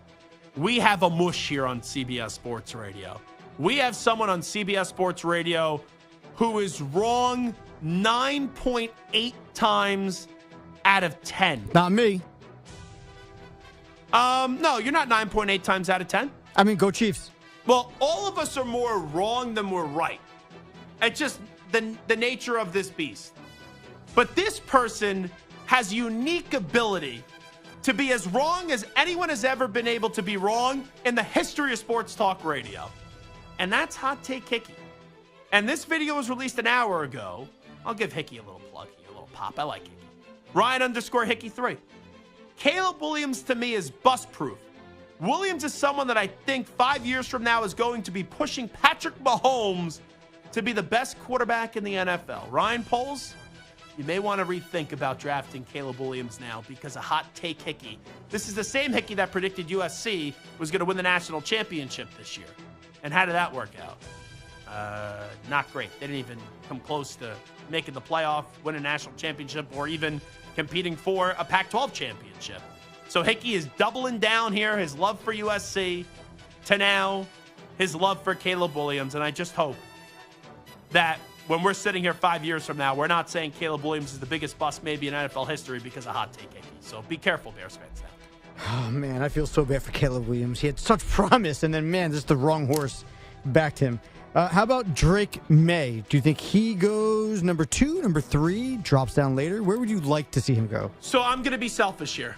A lot of times I try to keep my fandom out of this. I do not want Drake May as the quarterback of the Patriots. I just think Drake May's ceiling is being good. I don't dislike Drake May, but I don't ever think he'll be a top 5, top 10 quarterback in the NFL that we're going to look back and say, wow, he's a great player. Wow, he's a Hall of Fame quarterback. And I look at Drake May, and I have a big fear that he's going to wind up being the quarterback of my team. And there is a potential, assuming that we're going to the draft once again this year, for Zach Gelb to have a live meltdown on the air if it goes as followed. With the first pick of the draft, the Chicago Bears select Caleb Williams. For some reason, I don't know why, whenever you do the draft voice, I try to still sound like the old commissioner, Paul Tagliabue. I never try to sound like Roger Goodell. Yeah, you don't want to sound like Roger Goodell. Then the second pick of the draft, the Washington Commanders select Jaden Daniels. If that happens and then Drake May's the pick at 3 for the Patriots, I won't be happy. So with that being said, I want Drake May to be the quarterback. I want him to go to the Washington Commanders because I want Daniels at 3 if my Pats are taking a quarterback. So I guess you're disagreeing with Charles Davis last hour, who said he thinks the Commanders are likely or should go with Jaden Daniels too. No, I think that's what's going to happen. Right, but you don't want to see that happen. No, I don't want to see that happen, but I think that's what's going to happen. I fully agree with Charles that Jaden Daniels is the second best quarterback in this draft. Interesting. It's so funny how year in and year out, there's always, especially when there's a quarterback that's like the guy, right? Like Trevor Lawrence a couple years ago. The guy. Justin Fields for like 2 years was like, he's number 2 for sure behind Trevor Lawrence. And then out of nowhere, Zach Wilson has a good year for BYU and he takes that spot and Justin Fields drops. Now, granted, Justin Fields hasn't lived up to expectations. Neither has Trevor Lawrence or any of those other quarterbacks. But I find it so interesting when a guy who's been groomed to be that guy for so long and expected to be that guy for so long gets bumped down by the next hot commodity who looked really good, that listen, maybe Jaden Daniels is the guy. Maybe he really is the next Joe Burrow who, like, sucked at one team, went to another program like LSU, and dominated, won a Heisman, and was great, and now he's great in the NFL. Maybe that's Jaden Daniels. I saw him at ASU. He sucked. So, the idea that he's the second best quarterback in this draft behind Drake May, we've been talking about him for 20 months as the guy behind Caleb Williams. Yeah, but I never loved crazy. Drake May. I've never said on this show that I'm not saying you. I'm just saying just collectively. Drake May has been, for the past year and a half, before the season even started, it was Caleb 1, Drake May 2. We'll see what else happens after that. Now, fair or not, and I don't think this is fair, but recent school history impacts people's minds. Mitch Trubisky was at UNC, and you have Drake May at UNC. Now, how many times people say you can't draft an Ohio State quarterback, and look what just happened to C.J. Stroud? How many times you say Jeff Tedford and those Cal quarterbacks could not succeed, and boom, Aaron Rodgers. Exactly, but I think that impacts the way that people view it. Now, Jaden Daniels, while I like him more than Drake May, I just think there's a higher upside. The guy had 1,100 yards rushing the football. I know Drake May is mobile, but he's not 1,100 yards rushing the football, and he tossed 40 touchdown passes. Now, I get it. There were a lot of great other players, especially at the receiving room at LSU. But I just think there's a higher upside with Daniels over May from the football that I watched this year. And listen, I'm not knocking Lamar Jackson because I love him and the Michael Vicks of the world. But those quarterbacks historically don't win Super Bowls. Outside of Steve Young, and if you want to count John Elway in that group of running quarterbacks, for the most part, the winning quarterbacks in the Super Bowl are pocket passers. So I'm not knocking the idea of the running quarterback. I'm just saying, generally speaking, historically, we haven't seen them win titles. But also, we're now in a new NFL. They still haven't won titles. Where for years, quarterbacks weren't really supposed to run. Right, but we have running quarterbacks, and they're still not winning. It's still the Patrick Mahomeses and the Tom Brady's. Yeah, but Mahomes has a lot of mobility. Mahomes doesn't run down the field. He runs around the pocket where he basically runs 400 yards. It feels like a game, but none of it is north. He's just running sideline to sideline. But we're not saying that for Jaden Daniels. We're calling Jaden Daniels similar to Lamar Jackson. Same thing with Josh Allen. He can run the ball. The guy can be a 1,000-yard rusher if you want to. Justin Fields. Those guys can be great. They can be electric, but they apparently, at least for now, don't win championships. So we'll see if that trend changes, but at least for now, it's not there. Let's move on to the other quarterbacks in the draft. J.J. McCarthy out of Michigan. Where do you like to see him go? I think the perfect fit for J.J. McCarthy, the Seattle Seahawks. J.J. McCarthy doesn't need to play in year one. It's not the worst thing in the world to have him sit behind a quarterback. Geno Smith is a serviceable quarterback in the NFL right now, but he's not a franchise quarterback. And you also want to land in a good situation. You have a Michigan guy, Mike Macdonald, taking over as the new head coach of the Seattle Seahawks. And not only that, you have a wide receiving room that has a lot of talent and young talent with DK Metcalf and then also with Jackson Smith and Jigba. And in all likelihood, Tyler Lockett with 2 years left, he could be a trade candidate this offseason. But going to a place with young talent on the offensive side of the ball is important, and there's no rush to play. And the Seahawks have that in the running back room with Kenneth Walker, Zach Charbonnet as well. I know those guys have to fully develop, but I think that's a good 1-2 punch, and they got to stay healthy. But the wide receiving room, hello. DK Metcalf, phenomenal. Jackson Smith and Jigba, I think, is going to be a star in this league. I would like to see J.J. McCarthy go to Seattle.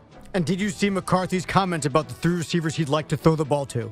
No, I didn't. One was Justin Jefferson, I think. One was Justin Jefferson. I forgot who number 2. Minnesota would be a fun fit. And number 3 was Jackson Smith and Jigba. Oh, was it? The Ohio State enemy, but I guess he saw him enough that he, maybe he was just throwing a little bit of wink over to Seattle and Mike Macdonald, but could be interesting. Last one, Michael Penix Jr. Where would you like to see him end up? The Steelers. I want to see Michael Penix Jr. land with the Pittsburgh Steelers. I think he embodies that city. He is a tough guy with all the adversity that he's overcome with the injuries. And also, he has an accurate arm. And there's some weapons in Pittsburgh right now. George Pickens. I don't know if Deontay Johnson's going to be there to start the season. There's some trade rumors. You have a nice 1-2 punch in the run game with Jalen Warren and Najee Harris as well. And you have a good defense. Michael Penix Jr. would instantly be an upgrade over Kenny Pickett. especially with the way that we've seen Michael Penix Jr. play his last 2 years and be one of the better quarterbacks in the country ever since he transferred over to Washington.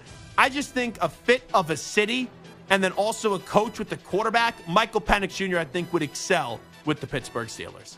So there we go. Some quarterback Samter throws out and where I want them to go. If you couldn't understand, I want Jaden Daniels to go to Patriots. I do.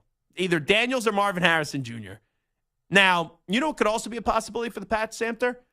If they move down to like 6 with the Giants and the Giants come up, and let's say they don't get Jaden Daniels, like let's say Daniels off the board and the Giants want to go get Drake May and the Pats fall back to 6, I would be okay with losing Marvin Harrison Jr., but getting future first-round picks from the Giants, having to move up from 6 to 3, and then you land on Aroma Dunze. I mean, you would have to get a huge amount of assets to move back from 3 for a team that needs a quarterback and having Marvin Harrison Jr. on the board. I know that Roma Dunze and Neighbors are both like top 10 caliber players, so maybe you can fall back. But to give up on both of those guys, to give back on a potential franchise quarterback and maybe the best wide receiver prospect we've seen in decades. Oh, he's the best player in the draft. So to give up on both of that, they would have to get a haul from the Giants to move back to 6. And what I'm saying, just to be clear, let's say Daniels isn't on the board at 3 and he goes 2. So if it's a quarterback or Marvin Harrison Jr., my preference would be Marvin Harrison Jr. But I don't want Penix. I don't want McCarthy. I don't want May. I don't want Nix. In at 3, guys that are potential first-round guys. Caleb Williams would love. Jaden Daniels would love. All the other guys, I would not love. And I'd be fine waiting a year to get a quarterback and falling back because the Patriots are going to be bad regardless, and you get all that future draft capital and then Aroma Dunze. It's the only way I'm okay with passing up with Marvin Harrison Jr. is if it's Daniels at 3 or if you get Roma Dunze and future first-round picks for a team to come up from wherever to get to the 3rd overall pick. All right, it is Zach Gelb Show on CBS Sports Radio. We'll come on back after these short messages. You're in a 5-minute break.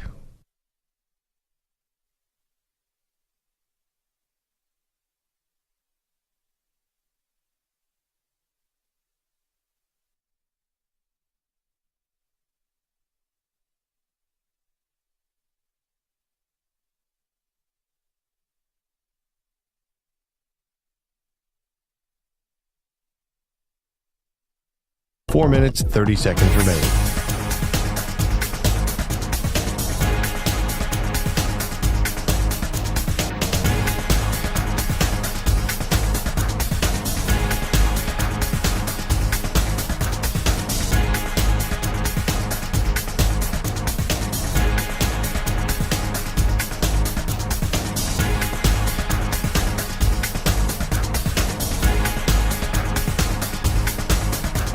Four minutes remaining.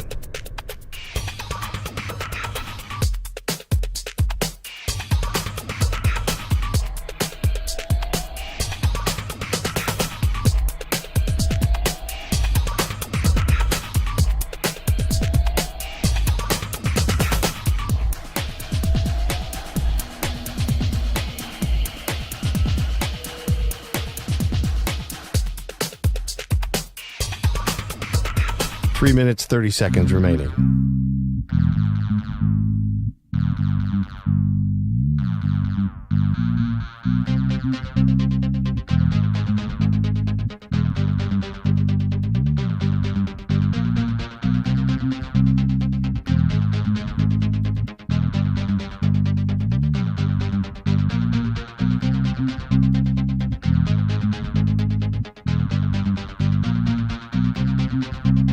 Three minutes remaining.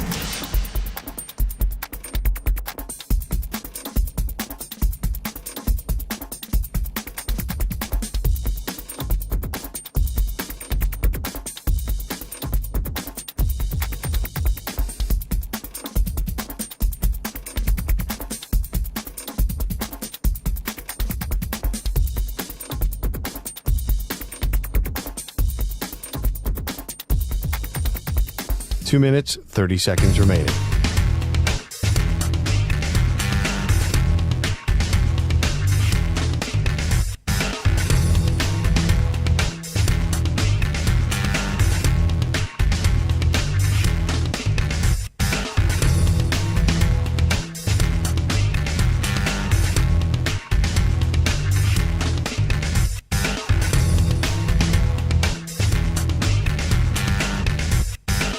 2 minutes remaining.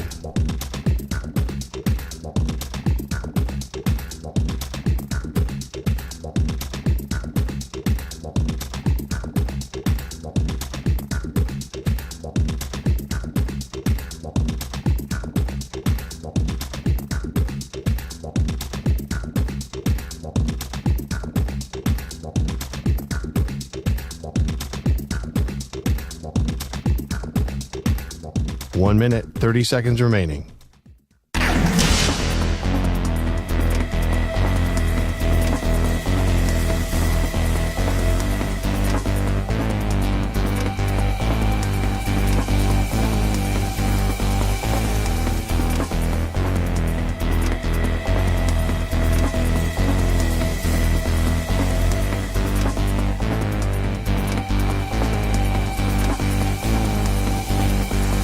One minute remaining.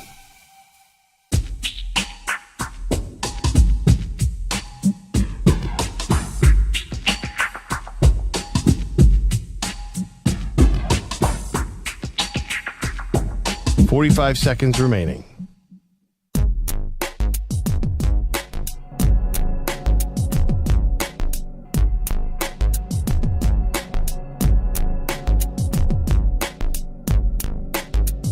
Thirty seconds remaining.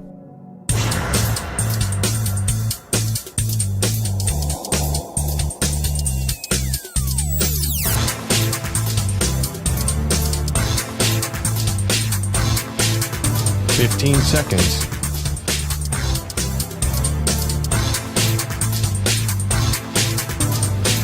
Break ends in 5 seconds.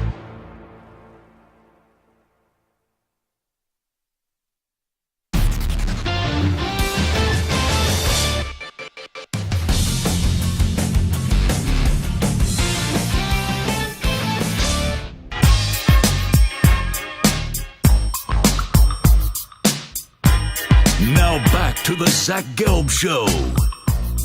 All righty, Zach Gelb Show, CBS Sports Radio. So Heisman Trophy winning quarterback Johnny Manziel, one of the more exciting players in the history of college football, announced he will no longer attend the Heisman Trophy presentation until Reggie Bush is given his Heisman Trophy back. And I fully applaud Johnny Manziel. There's a lot of instances in the last few years where you can't really fully applaud Johnny Manziel. This is one of them. And you know how important it is, and I say this as a Heisman Trophy voter, that the Heisman Trust gets as many former Heisman Trophy winners as possible to the event. Because the Heisman Trophy is all about history, and it's all about a prestigious award and tradition. And it's so cool when you're going through the history of Heisman Trophy winners and you have all those guys on the stage to embrace the new winner and to celebrate the game of football, celebrate the history, and welcome in the new winner of the Heisman Trophy to the most elite fraternity that college football has. And Johnny Manziel taking a stance here, especially with the ridiculousness of him getting, Reggie Bush getting his Heisman Trophy taken away, and even how more inane it seems now, where players could profit off their name, image, and likeness. It's just so stupid that they haven't given the award back to Reggie Bush. And I say this as a Heisman Trophy voter. I've seen before from the Heisman Trust where they have kicked the can down the road and they've punted on this decision by saying, well, that's on the NCAA. The NCAA, they reinstate Reggie Bush, all that stuff with the sanctions and everything. Then we'll give him the trophy back, but that's on our decision. They could give him back the trophy if they wanted to. But the fact that trophy's been taken away, it's just ridiculous. It's silly, especially now. Like back then, you want a point to prove and all that, fine. But now, since players could profit off their name, image, and likeness, we're taking a trophy away and keeping it away from Reggie Bush. And this, I hate the NCAA with this, so I have to be consistent with the Heisman Trust. I hate when a sport when something goes wrong or someone breaks the rules, then tries to tell you that their spot in the sport is just wiped out and it's treated like it never existed. I think it's the dumbest thing when the NCAA vacates a national championship or vacates a player's record because someone either cheated or someone took money or someone didn't follow the rules. Baloney. The game still happened. And this isn't like the Hall of Fame in baseball, which I think we should put all the steroid guys in. If you have the stats, you have the stats. Major League Baseball, they allowed it. But this isn't like Reggie Bush was taking a performance-enhancing drug. It was about money. It didn't impact Reggie Bush's play on the field, for crying out loud. And it's so stupid that each and every year when they do the Heisman Trophy, it's like, oh, who's one of the most explosive players in the history of college football? Oh, Reggie Bush. Oh, he won the he won the Heisman, but it was taken away, and now we act like he doesn't even exist. But we could parade Reggie Bush for years around on Fox shows, stadium to stadium, talking about college football. Come on. It's so silly. It just makes the NCAA and the Heisman Trust look even worse now with everyone embracing NIL and where college football is at right now. Listen, I love Reggie. Don't say that his trophy should be kept away from him. Please don't. Here's my argument. The trophy should never have been taken away from him in the first place. Okay, good job. However, the idea of, hey, the rules have changed, so therefore we should go back and unpunish all the people who broke the rules at that time is ridiculous to me. It was a rule then. He broke a rule then. Even though the rules have changed now, doesn't mean that he didn't break a rule then, right? Marijuana is legal in a lot of places. It doesn't mean that if you got arrested for smoking weed back then, that all the fines you paid, you should give back. That you should get back all the money you lost while you were in prison because you broke a rule that is no longer a law now, right? I understand the idea of, okay, the rule's not a rule now. We shouldn't punish him now. Great. Anybody who is punished for breaking a rule that when the rule changed, unpunish them or what. But if the rule has changed and you broke the rule back then, while it was actually a rule, it was a rule. He broke a rule. And they did what they had to do based off of the rules and regulations back then. It's a stupid rule. They shouldn't have taken it away in the first place. I agree. But now that they've taken it away, just because they've changed the rule doesn't mean that he didn't break it back then. He did. Okay, it was a rule. But that's not the argument. The argument's doing what's right here. It's stupid how everyone could talk about how Reggie Bush, just with baseball. I know there's a big difference. I'm not saying what Reggie Bush did is what the steroid guys did. But basically, you have Barry Bonds, who in the record books, most home runs in the history of the game, but that guy's not in the Hall of Fame. I know the NCAA tries to then wipe away the record books, but it still happened. His games, his results still happened. He won the Heisman Trophy the Heisman Trophy. We shouldn't then just take away the Heisman Trophy. Sam, it'd be like if you won an award here. Let's say you won a Marconi. It's never going to happen. Well, yeah, but just play along with it. We know that. Let's say you won a Marconi here at CBS Sports Radio. And then it came out that you did something behind the scenes that wasn't allowed. You still won the award. So trying to tell me that the award didn't happen and the award was never given out and trying to erase his place in college football history, you could put an asterisk next to it. Give back the Heisman Trophy, and then every year we have to say, oh, but this happened and that happened. That's fine. But to act like the guy never existed as a Heisman Trophy winner is the dumbest thing I've ever heard. So here's my question. Do you think that the issue is more that what he did wrong then wasn't worth losing the Heisman over? Is your issue more that they took the Heisman away from him in the first place, or that they're not giving it back? Is that they took it away in the first place. Okay, so here's my stance. There it is. Jim Boeheim. I can't stand the dude. He is so arrogant. He is so obnoxious, Jim Boeheim. But when they took away wins from him, I thought that was dumb. Say what you want about Rick Pitino. When they took away a national championship from Louisville, dumb. Anytime the NCAA does this, it's dumb. Heck, what happened at Penn State makes me want to puke. And it was as disgraceful as we've ever seen in sports. But to take away wins from Paterno doesn't make sense. Anytime. When the results happen, whether you like how it went down or not is totally different. But the game still happened. So to try to tell me that something didn't happen after it happened is dumb. It's just dumb. But see, I don't think anyone's trying to tell you that it didn't happen. They're just They trying are to say with Reggie Bush. No, they're just saying that. Yes, they are. No, they're not saying that it didn't happen. What they're saying is we don't want to award him for what happened. We don't want to praise him for what happened because they're trying to erase his history by taking away that award. No, because you can't erase. It's the most recognizable thing the sport has. Right, but in you college can't. But football. you're not erasing his history because there's tape, there's memory. People can talk about it. They're not trying to erase his history. What they're trying to say is they have. What? His stats they have in record books, but we don't look at record books. You know what I look at? I look at ESPN.com. I look at sportsreference.com. Yes, his and stats that's are still impacted. there. That's impacted because it's not acknowledged by the NCAA. It is. But it's all there. I can still find all of his stats anywhere I want to look. So maybe like in the official NCAA record books. When was the last time you looked at the official NCAA record book? I looked at collegefootballreference.com or whatever the website is, and it's different. But collegefootballreference.com is not officially the NCAA. No, it's but they its own acknowledge entity. what the NCAA acknowledges. But if you want to find Reggie Bush's stats, if you want to find a film of Reggie Bush's season, you can find it anywhere. His stuff has not been erased. All they're saying is we're not going to recognize and it's stupid. His accomplishments because he did something wrong at the time. And it's stupid. It's stupid. You and I can agree to disagree. I don't think they should have taken the award away in the first place. So you think they should keep the trophy, since they already did it, you think they should keep the trophy away from him? I think that since they already did it, they should keep the trophy away from him because changing the rule does not undo what they punished him for in the first place. So, but we'll wrap on this. I understand the rules are the rules. But when you have players like Caleb Williams, it came out that he made $10 million from NIL?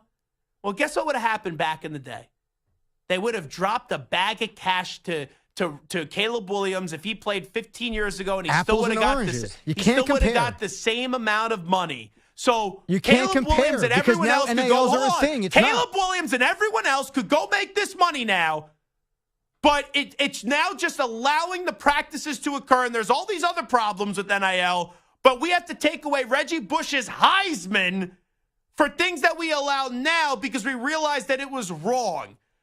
We should change things when things were done wrong. And I understand cheating is cheating, but the guy won the award. To not acknowledge him as a Heisman Trophy winner is a joke. And we need Johnny Manziel now to tell us what is right or wrong. And guess what? Johnny Manziel is 1,000% right. He's our moral compass. Johnny Football, let's go. And you know what? We could change this. You could change this in not even one full Heisman Trophy presentation. Every other member of that is living, that has won a Heisman Trophy, should boycott. They should boycott the Heisman Trophy presentation. And I say this as a Heisman Trophy a voter.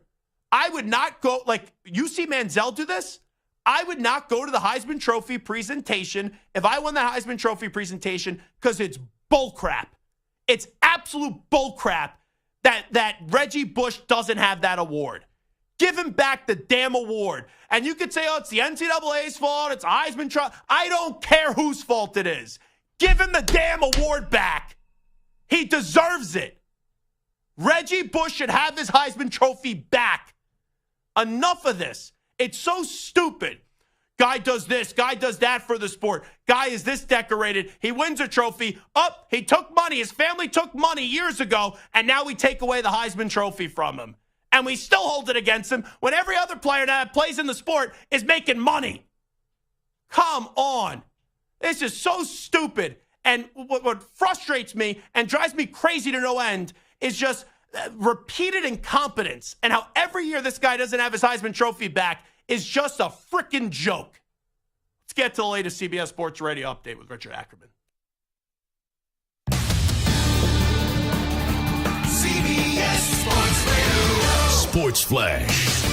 Well, the Broncos thought they had found the quarterback to return them to contending status in the AFC. However, Russell Wilson's 2 seasons were awful, and he finished this year on the bench, and he is being released. At age 35, he'll try to start over again with the third team, while the Broncos will absorb the $85 million dead cap hit for this year, but they will save $37 million in 2025. Mike Evans has been one of the NFL's best receivers and got an extension to stay in Tampa. 2 years, $52 million with $35 million in guaranteed money. L'Jarius Sneed had the non-exclusive franchise tag placed on him as expected. He had been given permission to seek a trade from the Chiefs. Christian Wilkins is hitting the market. The Dolphins not going to use the tag on the veteran defensive tackle, who will be one of the most attractive players available. And Jason Kelce makes it official, announcing his retirement. The Phillies extended Zach Wheeler before he could walk at the end of the year, giving him a 3-year, $126 million deal.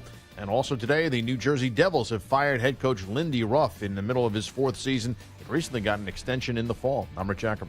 Hey, this is Bart Winkler. I've got a new show weeknights. Join me for the Bart Winkler Show starting at 10 p.m. Eastern, 7 p.m. Pacific, only on CBS Sports Radio. CBS Sports Radio.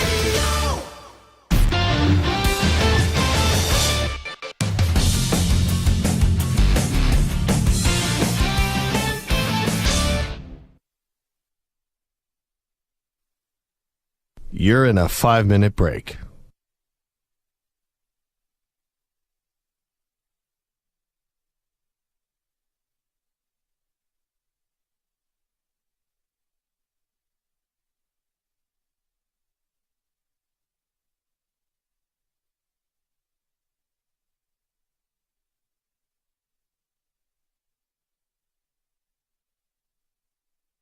Four minutes, 30 seconds remaining.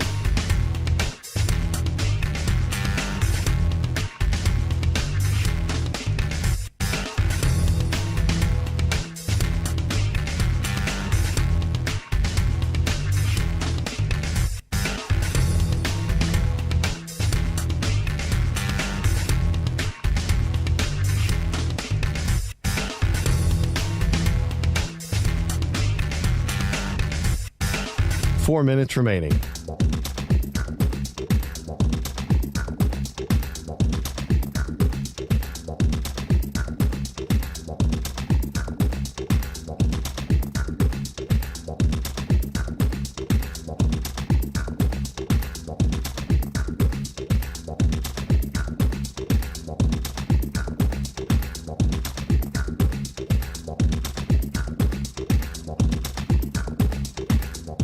Three minutes, 30 seconds remaining.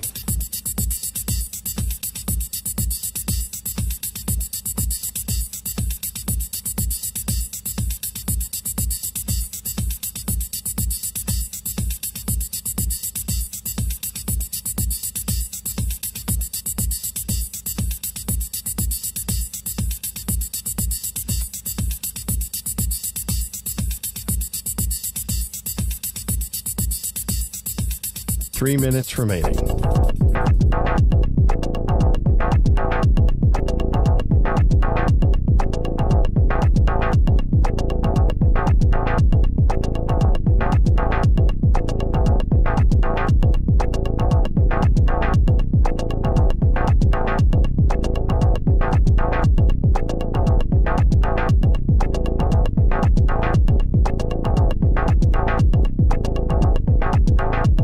Two minutes, 30 seconds remaining.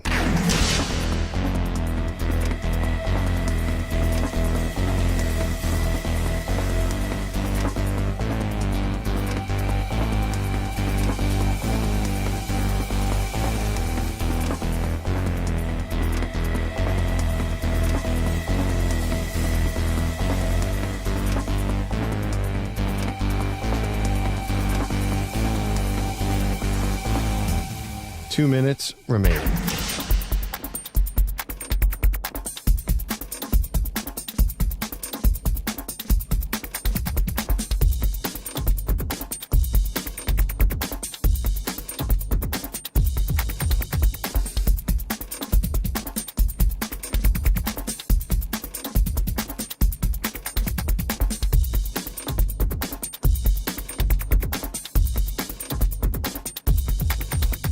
One minute, 30 seconds remaining.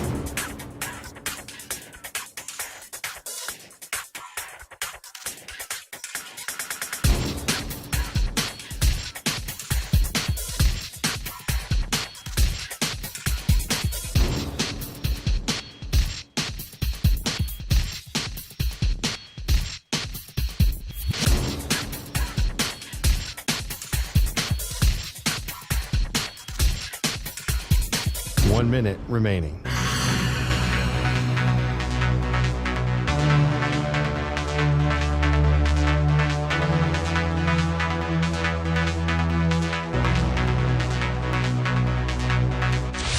Five seconds remaining.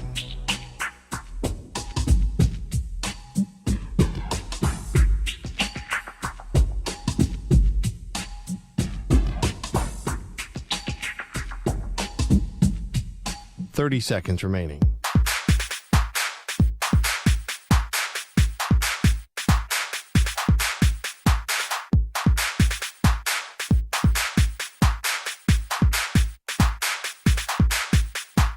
Seconds.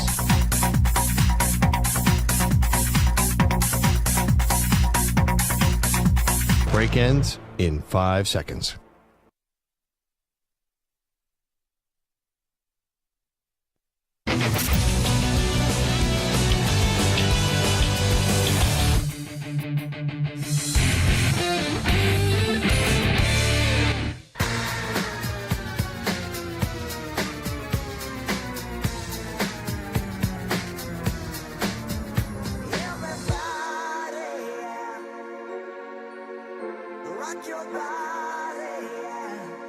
Hey, this is Howie. And this is Nick from the Backstreet Boys. And you're listening to the Zach Gelb Show on CBS Sports Radio. And guess what? Zach is back. All right. He's live. He's nationwide on CBS Sports Radio. This is the Zach Gelb Show. All righty, welcome back in. Final segment of the day. This is Zach Gelb Show on CBS Sports Radio. It's time to answer Ask the Pros question of the day, and it's brought to you by O'Reilly Auto Parts. Neil and Concha Hawkins says, Zach, with Jason Kelce retiring, who's the athlete that you love the most? You can submit a question by tweeting at CBS Sports Radio or at Zach Gelb using the hashtag Ask the Pros. Think O'Reilly Auto Parts for all your favorite car care needs. Get guaranteed low prices and excellent customer service from the professional parts people at O'Reilly Auto Parts. I would say the three athletes that I love the most. Tom Brady, I think everyone knows that. If they just listen to me and have listened to me the last 6 years or so on CBS Sports Radio. After Brady, my favorite baseball player of all time is Mike Piazza. And for hockey, it's Henrik Lundqvist. Those are the three athletes that I love the most in my life. Tom Brady, Mike Piazza, and Henrik Lundqvist. And Brady, obviously, the ultimate definition of a winner. Piazza got to a World Series with the Mets, but never won it. Lundqvist got to a Stanley Cup with the Rangers, but didn't win it. And when you have a guy like Brady, and he was removed from the Patriots, Piazza, when he retired, was removed from the Mets. Lundqvist got traded, and then there was a major heart issue, and then that forced him to retire. But, like, if a player... And Kelce won a championship, the only championship in Philadelphia, Super Bowl championship. But if you have a player leave a team and retire immediately and they don't win a championship, I think it makes it even tougher. Like for Brady, he went elsewhere, won another Super Bowl, and then retired. Okay, I'm good for that era of history to end. But like if Piazza went right from the Mets to retirement, or Lundqvist went right from the Rangers to retirement without being that buffer where he never played for the Capitals, I think it makes it tougher because you're like, wow, you had this all-time great player and you weren't able to see them deliver you a championship, and maybe like other teammates did let them down. Real quickly, Samter, who's your favorite athlete of all time? I've got a few. But if you had to only pick one, who's your favorite athlete, the athlete that you love the most? Man, it used to be Sammy Sosa. Really? Yeah, Sammy was my guy. My favorite celebration, I think, ever, when he used to jump in the air and have the hands up and do the double jump when the ball went right off the bat. Awesome until he kind of hit downhill. But I love Sammy Sosa. Funny that Samter goes with the steroid guy after just basically crushing people did things wrong. But that's why he's no longer my guy. During the 98, 99, 2000 season, even before that, I was a Sosa fan back in 93, 94 when he was a 30-30 guy, before he was blasting 70 or 65 home runs a year. But yeah, Sean Kemp was one of my guys also. Okay. But, I mean, a lot of the guys that I beloved growing up, kind of turned out to be jerks. or cheaters or something. So I kind of could be a character flaw in you. Yeah. I liked them when they were cool. Like Donnie Baseball was one of my guys too, and I love Donnie Baseball. But Paul O'Neill, and I love Paul O'Neill. He was on the show last week. Yeah, great promotion. Talking about the golf event, what a great golf event that was, Paulie. And his Warrior 21 beer. Yes. And that's why number 21 is my favorite number. Roberto Clemente, Paul O'Neill, Sammy Sosa. Gotcha. Stu, your favorite athlete? I think I know the answer. Yeah, to it's this. Kobe Bryant. Not even close. Yeah, so there you go. All righty, some of our favorite athletes ever. Let's hear from Jason Kelsey. He thanks Jeff Stoutland. I thought this was a phenomenal part of his press conference. Had many holding penalties that cost our team and looked like one of the worst centers in the league. I was wanted out of town by nearly everyone. And it wasn't just the fans that wanted me to gone. It was nearly everyone in this organization. That offseason, I heard trade rumors galore and speculation I'd be cut. I imagine if the Eagles had received a trade offer for a brand new set of washing machines, they may have pulled the trigger. Hell, if I was in charge, I would have pulled the trigger. There's only one person in this building who still wanted me, and it's he who I have to thank most for the career I've had. That's Jeff Stoutland. No one has been more influential or meaningful to my success on the field in my career than Stout. I think one of the greatest things a human being can give another is belief. This world, life, it can be hard. It can challenge yourself to points of self-doubt, and that is a dangerous place to be. Well, I am lucky. My whole life, I have been surrounded by people that have believed in me. And in my darkest hour as a Philadelphian, Stout was the one who believed in me. Without him, I doubt any of this would have been possible, or that I'd still be here. I am very proud knowing where I once was, and the legacy I have left behind, and the man we can all thank is Jeff Stoutland. Jason Kelsey is the definition of a football guy. Like, you look up football guy in the dictionary, it's Jason Kelsey. And to see him be a walk-on at Cincinnati, to a 6th-round draft pick, to now one of the greatest offensive linemen, greatest center, greatest personalities the game has ever seen, it's pretty damn cool. And sometimes athletes get caught up in the hoopla and trying to be a star. Jason Kelsey's not that. He showed up to the press conference today in a tank top. And I'm sure he was wearing flip-flops too, because Jason Kelsey wears flip-flops everywhere. But it's so fitting that the Eagles were even doubting him. And then after they doubted him, 6 out of his final 7 seasons is when he was a first-team All-Pro. Think about that. 6 out of his 7 final seasons, he was a first-team All-Pro. This dude got better with age.